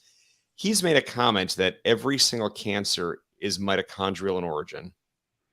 So I know you were doing research on this, mitochondria and cancer. What thoughts do you have in regards to the mitochondria and what role it plays in cancer? I should clarify, perhaps I misspoke. The cancer research was on, so the research I did in graduate school was on blood stem cells. I didn't have any mitochondrial work that I was doing at that time. I mean, let me stop for a second. We were looking at potential connections between metabolism and stem cells, but really the mitochondrial work has been almost exclusively in the context of creation science. So just to clarify that, with regards to what causes cancer, I went into graduate school with the understanding that everyone was viewing and trying to explain cancer strictly by genetics.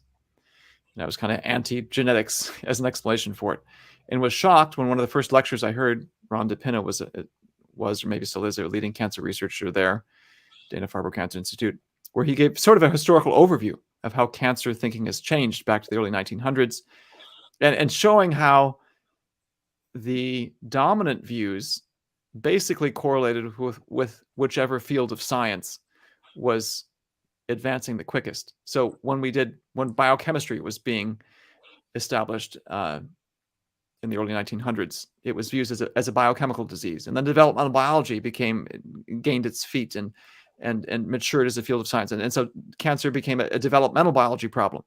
And then, of course, DNA in 1953, it became a genetic problem. And so I guess I was expecting him to say, so we know it's caused by DNA, and his conclusion was it's a mix of all three, which it took me way back thinking, here's one of the leading guys in the world talking about cancer origins. And even he says, if you step back and look at it, there's a lot going on here, a lot that we don't understand. All these fields of science, I mean, because there's metabolic changes that occur in cancers and tumors.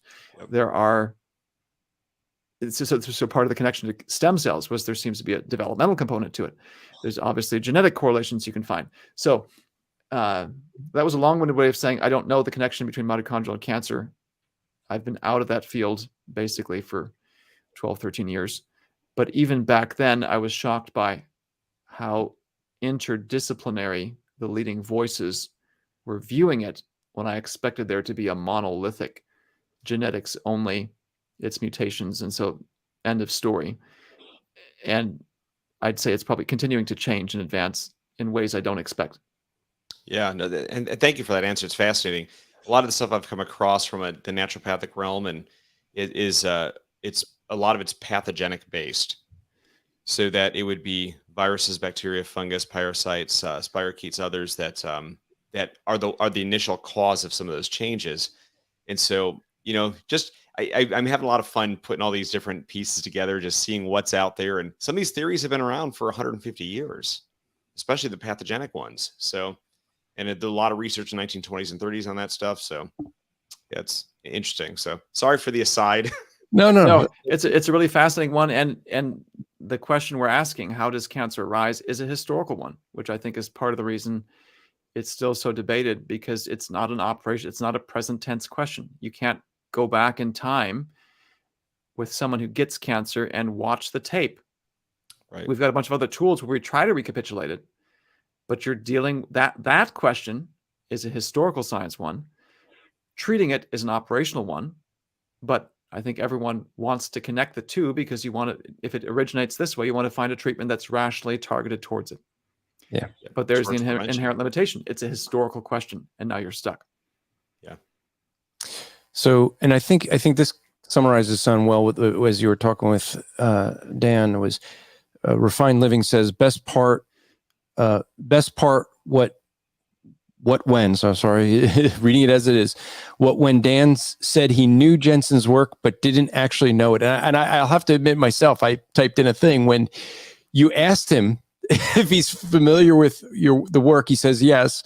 Familiar with the source, he said yes, but then revealed he wasn't. But you were familiar with his stuff. You had mentioned the stuff that you reviewed.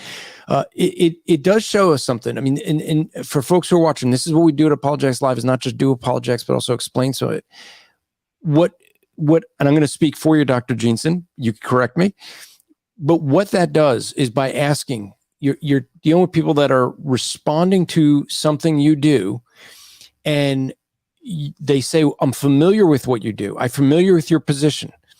And then you can ask the questions, as you saw there was done. What does that do? Don't take someone's word that they actually are familiar with your argument. They often say that. And so what you ended up seeing there was a testing of that hypothesis. I'm familiar with your work. Okay, give the citation, give the source. Are you familiar with the model? And if all the work is based off a model, but you're not familiar with the model, have you really done the work? And I think that's something that we can learn to do when people challenge us sometimes, is don't take it what they say at face value, examine it, because sometimes they'll say they're familiar with something when they really are not. We have one that we'll take, after we're done with Dr. Jeanson, if he can stick on if he wants, but both Anthony and I were dealing in chat with a person who claimed he used to be a Christian, and we disagreed with that. And so I'm going to address that after. Dr. Jeff had said, Can I stop you there for a sec? Sure. Just to comment on familiarity and such, because there's a backstory here that I think may be relevant. I have put in print my answer. We alluded to this earlier. why do so many people disagree with what I'm saying? 99% of the scientific community. I'll say, well, because they're never taught this. It's evolution in, evolution out, and you're never allowed to hear a different view. When you have critics who say, I've read your work and I still disagree with it, that is basically a counter argument to my thesis. It's one of the best scenarios for saying, no, sorry, you're wrong. People actually have read it and they disagree with it. Now, we can talk about this some other time, but in some cases, and I've documented this, sometimes they just straight up lie. Sadly, even professing Christians.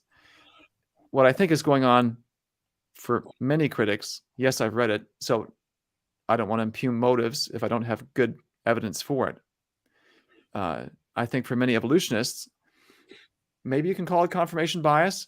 Creation science is stereotyped as fitting facts to conclusions, somewhat dumb, easy to refute. So put yourself in the shoes of the evolutionist. Oh, this should be easy. I'm just going to flip through it real fast. I found the problems. So they may think, yes, I did view. I'm trying to, make the best case scenario here. I think what's actually going on is, sure, I'm familiar with this because we all know X, Y, and Z. The stereotype of creation science, which much of the work that's been done doesn't fit the stereotype, and now you're caught flat-footed. I think that's probably what's going on is, again, I'm thinking to myself, if you're going to go into debate, you have to know your opponent's position better than he does. That's key to any debate success. Any debater will tell you this. So why isn't this going on? I think what's going on is, well, we know it should be easy to refute, so it shouldn't take much effort. I can just skim it or whatever it is, and I'll know the answer. And that's not reality. There's been a lot of work that's put into it, a ton of research, and then you get caught flat-footed. I think you can explain perhaps even tonight's scenario that way. I don't think there's any lying going on. Maybe I'm wrong, but I'd like to believe the best and say, no, he's genuinely trying to refute this, Dr. Dan. And I guess he has perhaps assumed I can just skim this real fast. Or sometimes, I've seen this sadly too many times, there aren't that many people trying to engage creation science. Again, for the vast majority of the scientific community, I don't think they've even heard of the book Trace. They've never heard of Replacing Darwin. They don't know that this creation research exists. But there's this view that it should be easy to refute, and sometimes it's just shoved off to students. Or I guess I'm thinking of peaceful science. I feel like there's many examples where Josh Swamidas kind of delegates it to someone else, and then everyone else just kind of repeats these talking points of this person who may not actually know what he's talking about, and say, go see this. And it's a very poor analysis. It's not engaging. Guy doesn't know what he's talking about. I have a feeling that seems to fit the evidence best. Is there's the stereotype, should be easy to do. Yeah, I've read it. I've read the chapter headings. I know what he's going to say. And then you find out it's not that. And then when you actually have to defend it, then you get caught flat-footed. So I welcome criticism within the creation community, within the evolutionary community. That's how science works. That's, to me, one of the fundamental lessons of graduate school. I went in, I had this quack idea of cancer that I pursued and then eventually abandoned, I guess because I learned how science works. And I went in thinking, the people who have a different view than me, or even in the question I was working with stem cells, the guys who have a different model than me, those are my opponents. Those are the enemies. When in fact, what you learn is the cold, hard truth is the way the world operates is your enemy. You can have the enemy in a sense. Yeah. You can have the best hypothesis in the world and you're just wrong because that's not the way the world is, and it doesn't have to do with anyone or anything. You've just guessed wrong. And what you realize then is your critics can help you find the errors faster than if you just clumsily went along on your own. And all of us want to find the real answer the fastest. And if we're sitting in our silos, refusing criticism, we can go chasing wrong ideas for a long time. And at the end of the day, just be wrong because that's not the way the world is. And we just guessed wrong. And so it's the critics who actually are some of your best allies, even though there's friction, because they help you recognize the shortcomings. And really, the best scientists learn to be their own worst critics because that's the way the world is. You might be wrong, so you have to sit down and say, okay, where could I be wrong in this? And if I am wrong, let's abandon it as soon as possible and go chasing something else that's more likely to be right because we want to find the right answer. Yeah. Yeah, you got to get out of the echo chamber, and that's what a critic would do.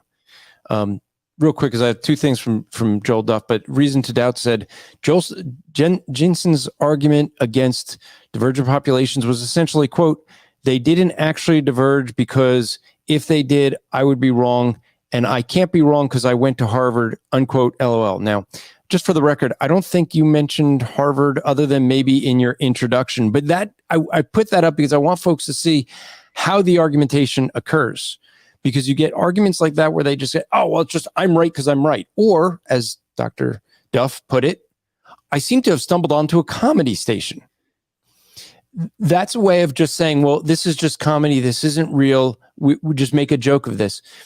This is what you often see, people that will use ridicule when they can't have an answer or don't have an answer. But he did say this, two comments from Dr. Duff, just for you to comment on. One, he said, that one was to Anthony, I think. Here it is. If Jensen's model is so good, why aren't all young Earth creationists touting it as the answer and doing experiments to support this model? I just don't understand why the ones I talk to are deeply skeptical of it. And before you answer, I think that this does get back to something you started to say there. People get on both sides, get into the old model of things, and it's hard for them to accept new things, right? How many creationists today still believe in a canopy theory, and how many have moved from that when there was different evidence? You'll still have people that hold on to it. And that's where I think you're saying with the old stereotype, people just, they don't keep up on the new stuff because they think, oh, I've already learned this. That's going to be my argument, but that was the question to you. So why do you think the young Earth creationists aren't jumping on? If you'll put that quote back up for a second here, just to make sure I've got got an accurate representation in my head of what he's saying. Okay. I got to look. It's a common one he's made before, but I want to make sure I've got it accurately represented in my mind before I say something. I unstart it, which means it goes away and I got to go before it. Let me pull another one up in the meantime while you're looking for that, Andrew. So this was said by Covert Cuttlefish. Most biologists don't read his work because AIG is not a journal. Put your work out into the wild. So what are some of the challenges for creationists to get their work out in the secular world?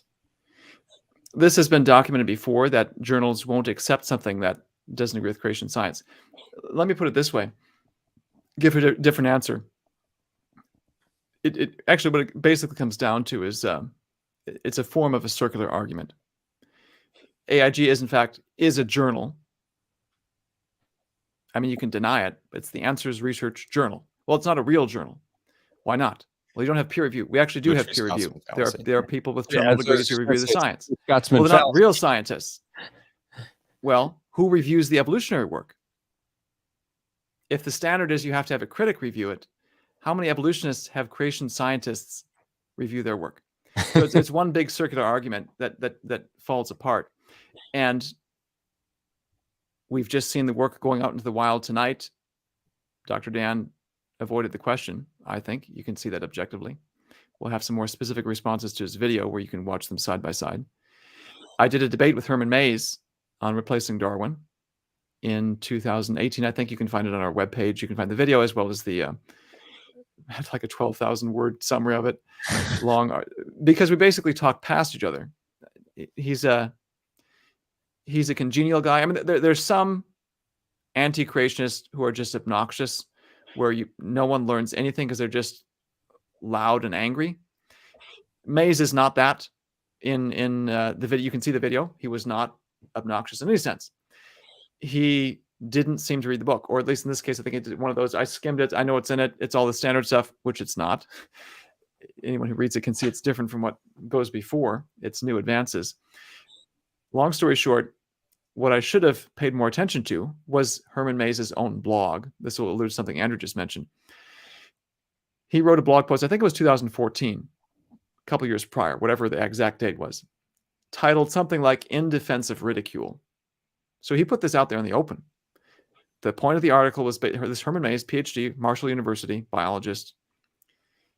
It's long, I'm going to paraphrase, it's long past time to acknowledge creation science as something worth debating. It's been refuted. That's an old story. From now on, we should just make fun of it. That's what he was saying.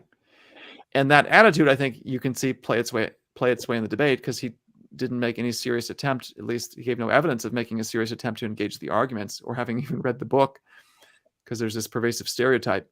So that's in the background, I think, is relevant. There's a quote from Joel Duff. So how would I answer this? First of all, it's a vague criticism. All the other young earth creationists, all the ones he talks to, well, who is he talking to? I can't speak to it unless I know the specific examples. The more relevant question is, why doesn't Joel Duff? And we'll talk about the video he produced, which, again, is amazing. He has 2 points in his video of reviewing Traced. I don't think he actually had a review of Replacing Darwin that I could tell. He talked about he was going to watch the response to Replacing Darwin. So he's doing the same thing here with Traced. He did have a video review, about an hour video review of Traced, 2 basic points, one of which was that ancient DNA, as Dr. Dan talked about, from Neanderthals, from fossil sequences, probably from Italy, he'd say the same thing. These refute what creation scientists are saying. And you watch what he says, and he literally thinks I've missed it. He thinks that I know that Neanderthal sequences exist. I've just tried to ignore them. Thank you for acknowledging that you've never read the 2019 paper where I tested and refuted that hypothesis. I just thought, oh, this is amazing. That's what I'm thinking. Someone must have come up with the talking points and distributed them, because that's a pretty egregious basic error where, hey, I found this big hole in your argument. Actually, I addressed that 2.5 years ago. I think you missed the paper. I don't know how. I mean, how do you do that? And it's out there, recorded. Anyway, it's a fundamental error. So I guess my first response to this would be, why doesn't Joel Duff do it?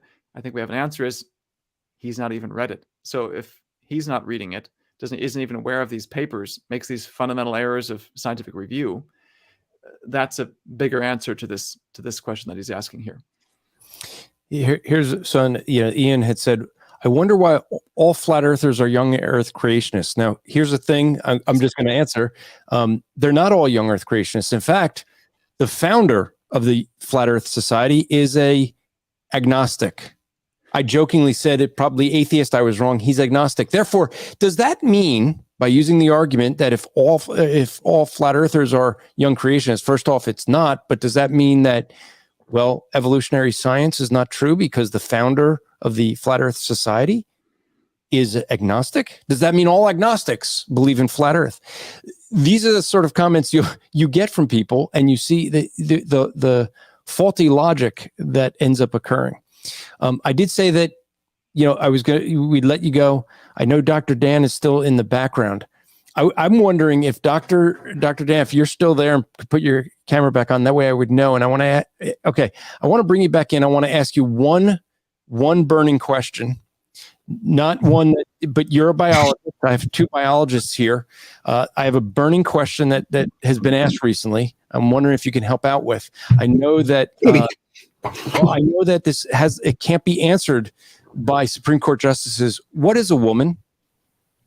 Oh, you do not want me to go down this road, because sex determination and development. I mean, Dr. Jeanson is probably more familiar with developmental biology than I am, but that's a really complicated question, especially when you consider the complexities of human biology.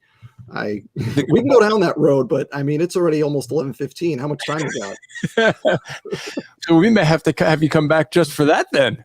I actually do. I talk in class about sex determination, chromosomal determinants, hormonal determinants, genetic determinants. What determines sex?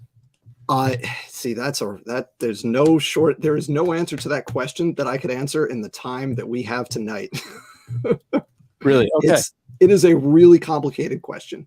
So it's not a question of chromosome X versus Y. 100% no. It's 100% not. No. Yeah. Okay. So here'd be a question. Is it the bone structure? It's multifactorial. There's lots of components to it. When we go back and we look at, say, Lucy, we can't really know if that's really a girl, right? We can developmentally be reasonably certain based on the proportions of certain bones, specifically like hips, pelvis, that kind of thing. We can be reasonably certain about it in some cases, but not in others. It's not a 100% thing. Okay. Like, yeah. You All can right. ask me the question 12 different ways if you want, but you're going to get the same answer each time. Yeah. I might want to have you come back just for that, because I don't think it's all that complex. I would answer it very simply. A woman is what God, who created the women, defines it as. God created her. He gets to give the definition. So it's a woman is what God calls a woman. But we may have to have you back on for that. That could be fun. By the way, I don't know if you saw my message in the private chat on StreamYard, but I didn't see where you put your email. So if you don't mind just putting it in there, and I'll put it in there. Oh, great. It's in Thank there in you. the private Appreciate chat. it. Yeah, I did a while ago. But hey, I do want to respect you, or say that I thank you for coming. The conversation you two had was very cordial. I always get nervous because when people come in, we never know. So you are welcome back to come in, and it might be fun to have that discussion. It's definitely a fun conversation. It's one of my favorite classes that I teach every year when we talk about development and sex determination. It is a really fun topic. Yeah, so yeah, I'm going to say that this is an example where sometimes we see people that interpret the Bible using culture to define that. What I'm going to argue, we're seeing science be interpreted by culture, that culture is interpreting science, and we use culture to define, because I think that's where this came from. This was something that never occurred, this difficult definition, until 10 years ago. It was a mental disorder 15 to 20 years ago. Let's be honest. I will say this on that topic, that this is not a new thing. It's just now we're acknowledging it thing. But this has always been. I mean, there was a Roman emperor that was, if they were alive today, they would probably be transgender. Like that was the thing. So like this is not a new thing for humanity. It's just we're kind of addressing it like more mainstream now. Okay. All right. Thank you, Dr. Jeanson. I'm going to ask you that same question. What is a woman? I just have to say first, one of the things that my wife loves to do is Jeanson answer so that he could get going. Okay, sorry. Okay, go on. No, go ahead. It gives me more time to articulate an answer. Yeah. One of the things that my wife loves to do is go to garage sales. We love to go witnessing, handing out gospel tracts, talking to people, and I like to pick up old dictionaries and encyclopedias.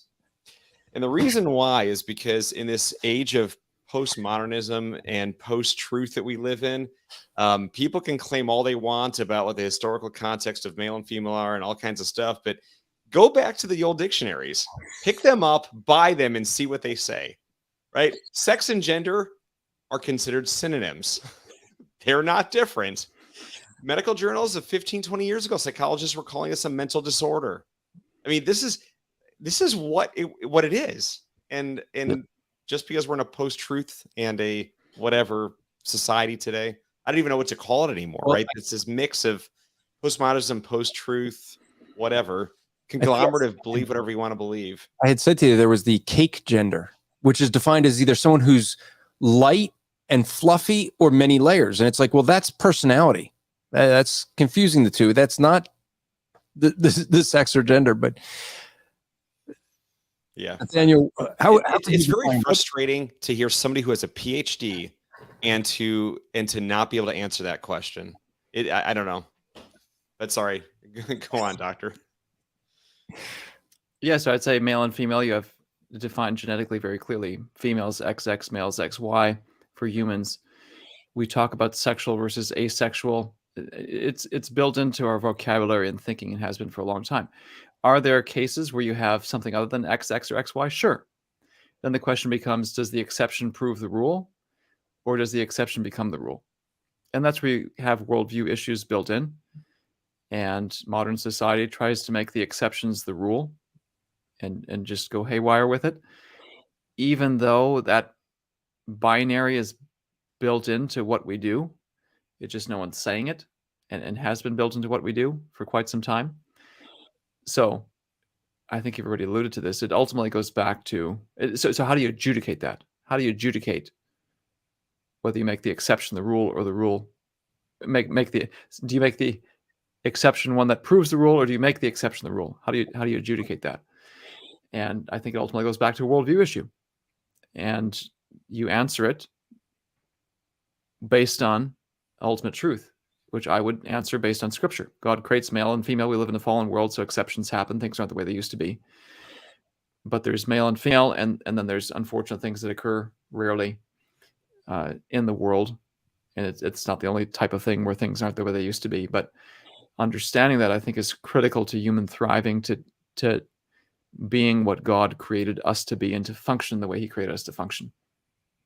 Yeah. And this is a reason to doubt here. Hang on. Jensen just said there are exceptions, so it's not just XX or XY then. So let's be clear. There are mistakes that occur genetically where some people are born with Klinefelter syndrome, XXX syndrome, other things, which are mutations, not part of God's original creation of male and female. So it doesn't change anything. It is binary. It's male or female. And then there are some mistakes, genetic mistakes.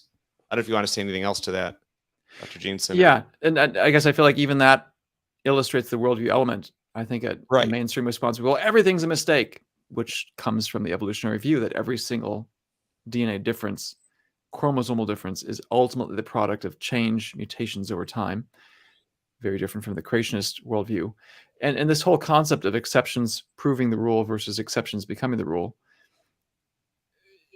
We operate, I'd say, in a rational way in most other areas of life. There are zebras that lose stripes. There are zebras that look, there's weird, odd exceptions in zebras. But we use the term zebras as if such a concept exists, and we use it all the time. We don't let the exception become the rule. The exception proves the rule. Anyway, that's just one silly example. But I'd say most of us operate our lives with a recognition that exceptions prove the rule. They don't become the rule, and suddenly we question everything we've ever held. So anyway. Yeah. Okay, so I got to put Cobra Cuttlefish says this. That's what I was going to put up. Yeah, That one, are you really saying people born without XX or XY are mistakes? Let me ask you a different question. Hold is somebody on. with Down syndrome, is that a mistake in the genetic code? So I mean, this is a really, I'm sorry, this is a really dumb comment because we see this stuff all the time. I mean, well, hold on, because his next comment, he says, "Are you saying that people are born without XX or XY are mistakes?" Then he says, "Love your neighbor, boys." Well, loving your neighbor is not taking a mental illness and making them feel comfortable in a mental illness. That is why suicide is up in that group higher than any other, because you're trying to convince them that it's okay, and they're going, "Oh, okay, let me throw myself into this mental illness," and they're not getting better. But but at least give him credit. He did get us all right as boys. So yeah, how does he know that? We never said that. I know. I never claimed what I was, but it's just kind of apparent, isn't it? So, Dr. Jensen, I want to thank you for coming on. You could stay. We're gonna wrap up a couple other things that we saw in the comments. You're more than welcome to stick around for a couple more minutes. But I want to thank you for coming on, folks. Get his new book, Traced. Go to masterbooks.com and use the coupon code to get 10% off. Traced in all caps, Traced 22 to get your coupon code there. So that'll be available till July 4th. Sorry. So go get that. You'll get to read all the details that we couldn't get into in this show. Also, go listen to my Andrew Rappaport's Rap Report, that just dropped yesterday, where we're able, because there weren't the questions, we got into a lot more detail. We never did get into Genesis 10 like I wanted to. You touched on it, but we really wanted to focus a lot of time on that. But it seems you have a following of people that wanted to come in and ask some questions too, both in chat and online. So, but thank you for coming on.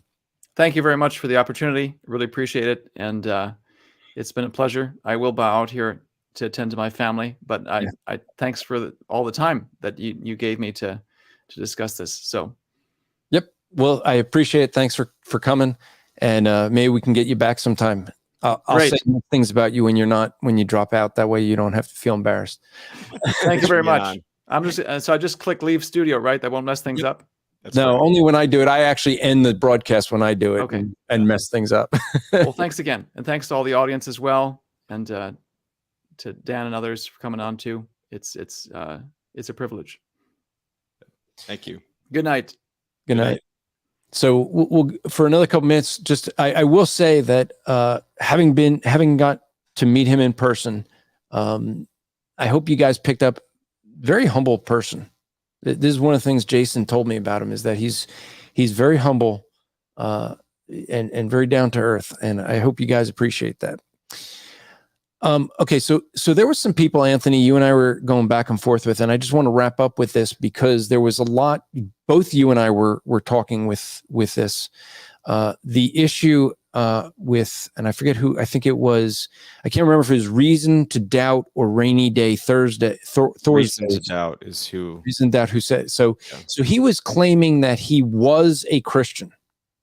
And it was very interesting because they were saying, so we were saying, no, you weren't. And they were challenging it as if, are you saying we can't change our minds? And for those who are following along in the chat, I want to explain some of the logic that Anthony and I were doing. Okay. One of the questions that I had asked him is point blank, because he claimed he used to be a Christian. I asked the question, was the Bible your ultimate authority? He said yes.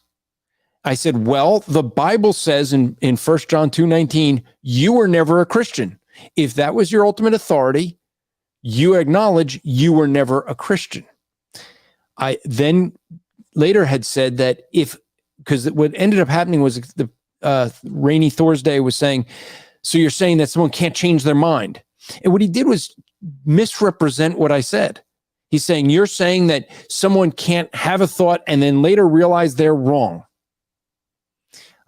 I said, no, that's misrepresentation, because my issue is about the ultimate authority. You see, what I ended up saying after was, if the ultimate authority is the Bible, you can't change your mind on that because that's your ultimate authority. And as a Christian, the Bible's our ultimate authority. So as a Christian, what God says goes. But if I'm the ultimate authority, then yes, I can change my mind, because the ultimate authority is not God's word, it's my word. And so maybe I'm convinced today that is, but since I'm the ultimate authority, tomorrow I'll be convinced something else. That's not what a Christian would do. And that's why I asked that question. And that's what you ended up seeing if you're watching the chat, where he had to misrepresent what I said and give say something different, because if it's the ultimate authority, you can't change your mind on it. Anthony, you also engaged with them. There were people that were saying it's no true Scotsman fallacy, which Another one just did too. I just saw that. So I'll answer that real quick too. The true Scotsman fallacy, as I said in the comments back then, is if there's a true definition of a Scotsman, you're born in Scotland, you have Scottish citizenship. That's the definition of a Scotsman. Saying that the true Scotsman fallacy comes up for someone saying that, well, if no true Scotsman would drink tea with milk. I forget the exact phrase of what the original issue was, but it was like, well, no Scotsman drinks tea with milk. Someone says, well, there's a Scotsman and he has milk in his tea. Well, no true Scotsman. Well, that's not based on the definitional argument for what defines a Scotsman in this case. So the Bible gives us a definitional argument of what is a Christian. So it's not a true Scotsman fallacy, but I didn't even go that route. I asked him if he believed that the Bible was the ultimate authority. Once he said yes, that proves that what 1 John 2:19 says, they went out from among us because they were never of us. They went out from us to expose that they were not of us. So if he went out from us, he's believing the Bible's the ultimate authority. He's saying he believed that he was never of us. So when he says, no, I did believe I was of you, you can't, if you're saying you believe the Bible is your ultimate authority. That's that logic that I was trying to give. Anthony, you were having engagement as well. Yeah, and obviously, I mean, I was looking at it with everything you said there, in addition to the fact that if the Bible is your ultimate authority, it says thy word is truth in John 17:17. That means that if you believe God's word is true, you're not going to have your own reasoning at some point become the higher authority and now determine it's not true. And that's the fundamental issue. So, having said that, I'm going to address one more thing, and then I would love for you to give a gospel presentation, Andrew, for all that are on here. Mm-hmm. But Reason for Doubt has been upset about my statement about mistakes. And KT says, I think they're misunderstanding, as I know they don't think someone disabled or with abnormal chromosomes or mistakes as people in the eyes of God. That's correct. So I want to clarify this statement. God's original creation was a perfect creation. Genesis 1:31, he looked over his entire creation, called it very good, exceedingly perfect. And after that, we all know what happened, the fall. Adam and Eve ate from the fruit, and the entire creation fell. So now, all of a sudden, genetic mistakes are in play. All of a sudden, we see evil in the world. All of a sudden, we see all kinds of bad stuff happening. All of a sudden, we see weeds now growing in gardens, right? I mean, all the bad stuff we see comes from the fall, Adam's fault. And so while God is sovereign, everything that occurs is according to his purposes. Everything is to his good. Everything is to his glory. And yet, it is still a fallen creation where these mistakes happen. If you want to know more about that, maybe Andrew and I can do an episode in the future on the problem of evil. How do we reconcile this? How do we understand God being the ultimate cause of all things? I spoke on this a little bit, I think, last week or the week before. We can certainly do that. But the point is that God's original creation is male and female. As a result of the fall and genetic issues now, we have XXX, we have XXY, we have other things that are genetic mistakes. That is what they are. Down syndrome is a genetic mistake. God is sovereign over all of that, and yet those mistakes are occurring as a result of Adam in the fall. So I just want to make sure that is really, really clear in our descriptor here. So yes, there is still binary male or female. That is still the case, and yet there are also mistakes that are out there. So we wouldn't call a Down syndrome not a human being, and yet that is a mistake in the genetic code. Yeah, and I let me get to the issue of evil, but let me say, Dr. Duff says that there's a Hebrew word for perfect, but the word Moses was inspired to use was good, so incorrect to say that it was perfect in the textual sense. I don't have that offhand to be ready to give an answer, but I will try to get to look into that for next week. So yeah, that's an old Biologos thing. Yeah, that might be good to address next time. Yeah, I mean, I'll look into the Hebrew and see. Yeah, so, and for full disclosure, Dr. Joel Duff, if you look him up, he was featured on Biologos at one time, the same organization started by Francis Collins, who we all know what happened with him during the old NIH thing in the last couple of years in COVID. They are an organization who pretends they're Christian and they believe in evolution, and they try to merge the two together. They're very well funded. I could say a lot about them, but they are an absolute evil and terror to Christianity overall. And having said all that, they have all kinds of what you call apologetic against the young earth creationists, very similar to Hugh Ross in his Reasons to Believe ministry. Maybe in the future you could do a show on Biologos. But the thing that Anthony was saying is the fact that when God created in the beginning, there was no sin. We see that in Romans, that there was no death before sin. So therefore, there was until there was death, until there was sin, there was no death. What happened when Adam had partaken of that fruit was to violate God's law. He set himself up as saying he was going to do it his way. This is not uncommon today. Why? Because once he did that, there became a curse of sin on all of creation. That was brought in by what Adam did. He was our federal head, and in doing such, we ended up with a position where we are all born into this world with a sin nature. We break God's law. That's natural to us. We do not keep his law. We lie, we cheat, we steal, whatever we can get away with. One of the things that you end up seeing in studies that have been done is that when people believe that there is an afterlife, they're more likely to do what is right than when they think there's no consequences. Why is that? Well, very simply. One is because the accountability we know that's there. When we know that there's an afterlife, it's because we know God exists. But the reality is every one of us knows God exists. God says so, and he created us. He doesn't lie. He's the one that knows. The creator knows us better than we know ourselves. And so the creator has said that every one of us knows that he exists. We're without excuse.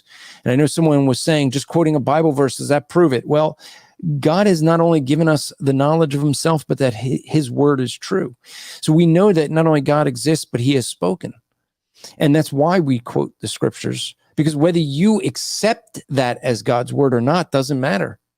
We know that God has put it in your heart, that his word will be what it penetrates. And so if it doesn't, guess what? That just means when you stand before God as judge, he's going to judge you because of the things you've done. Most people think their works are good. The reality is there's 2 books that God says he's going to judge us by in the last days. The first book is the Lamb's Book of Life. Those people that are listed there are those who are Christians and those who are saved and going to have eternal life.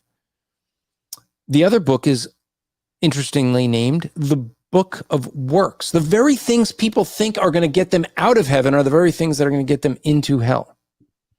It's the very thing that's going to condemn them because their works compared to God's work is disingenuous. We can never pay an eternal fine. Because we've broken God's law and he is an eternal being, it has an eternal consequence. It's based on who he is. Now you say, well, wait, that doesn't make sense. The crime should have the same penalty. Not true. You know this in any country, in this country in America. You threaten my life, the police are going to tell you to stay away from me. You threaten Joe Biden's life because he's president, you're going to go to jail. The threat was the same. It became who you threatened. It makes the difference. God is infinitely holy and infinitely just, and it carries an infinite consequence. And so we can never pay it because it's infinite.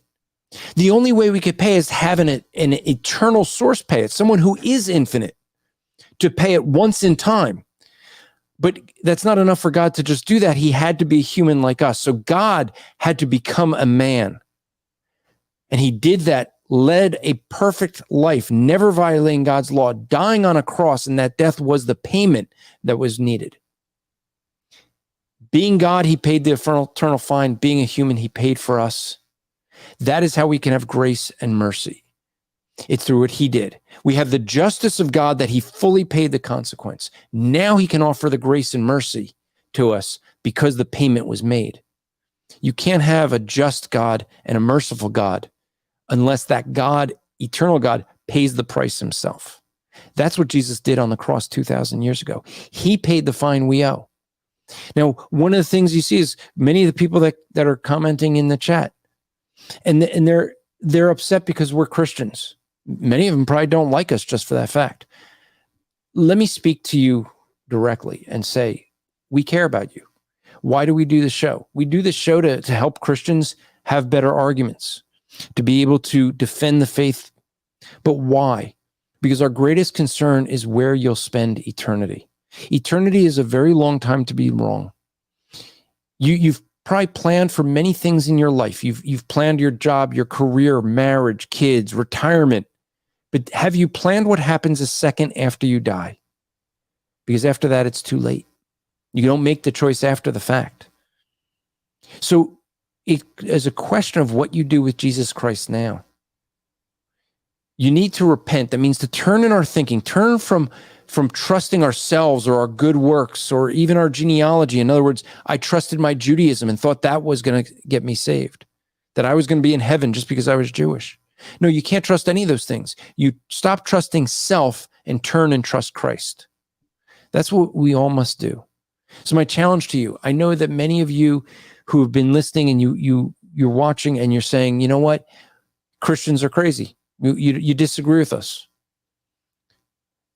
The question is, when you face God on Judgment Day, are you going to have an excuse?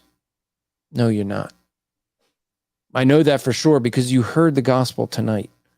My plea to you is to consider where you're going to spend eternity and turn to Christ and live.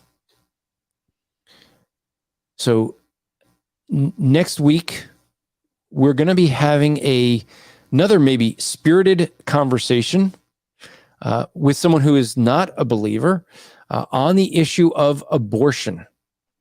And so next week we have someone that's going to come in, at least I hope, because folks, as you know, on this, the history of this show has proven that many people who challenge me, I think Anthony as well, but I can only speak to myself, but many people who have challenged me don't show up when it comes to game time.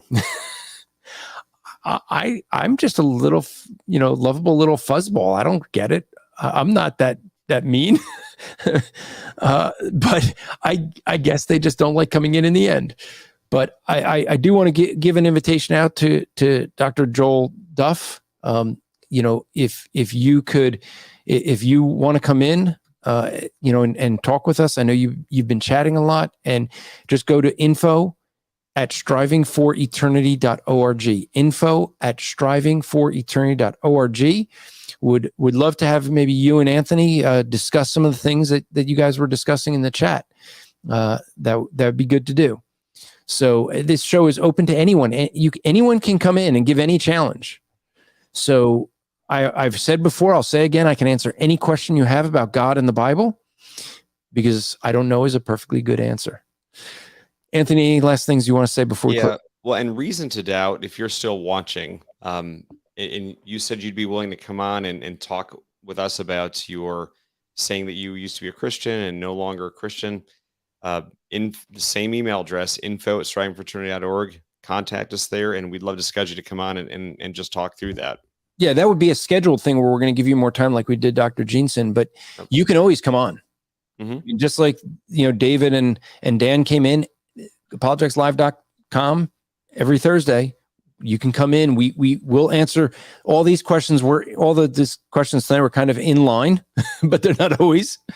So we hope to see you next week. And remember to strive to make today an eternal day for the glory of God. See you then. Good night.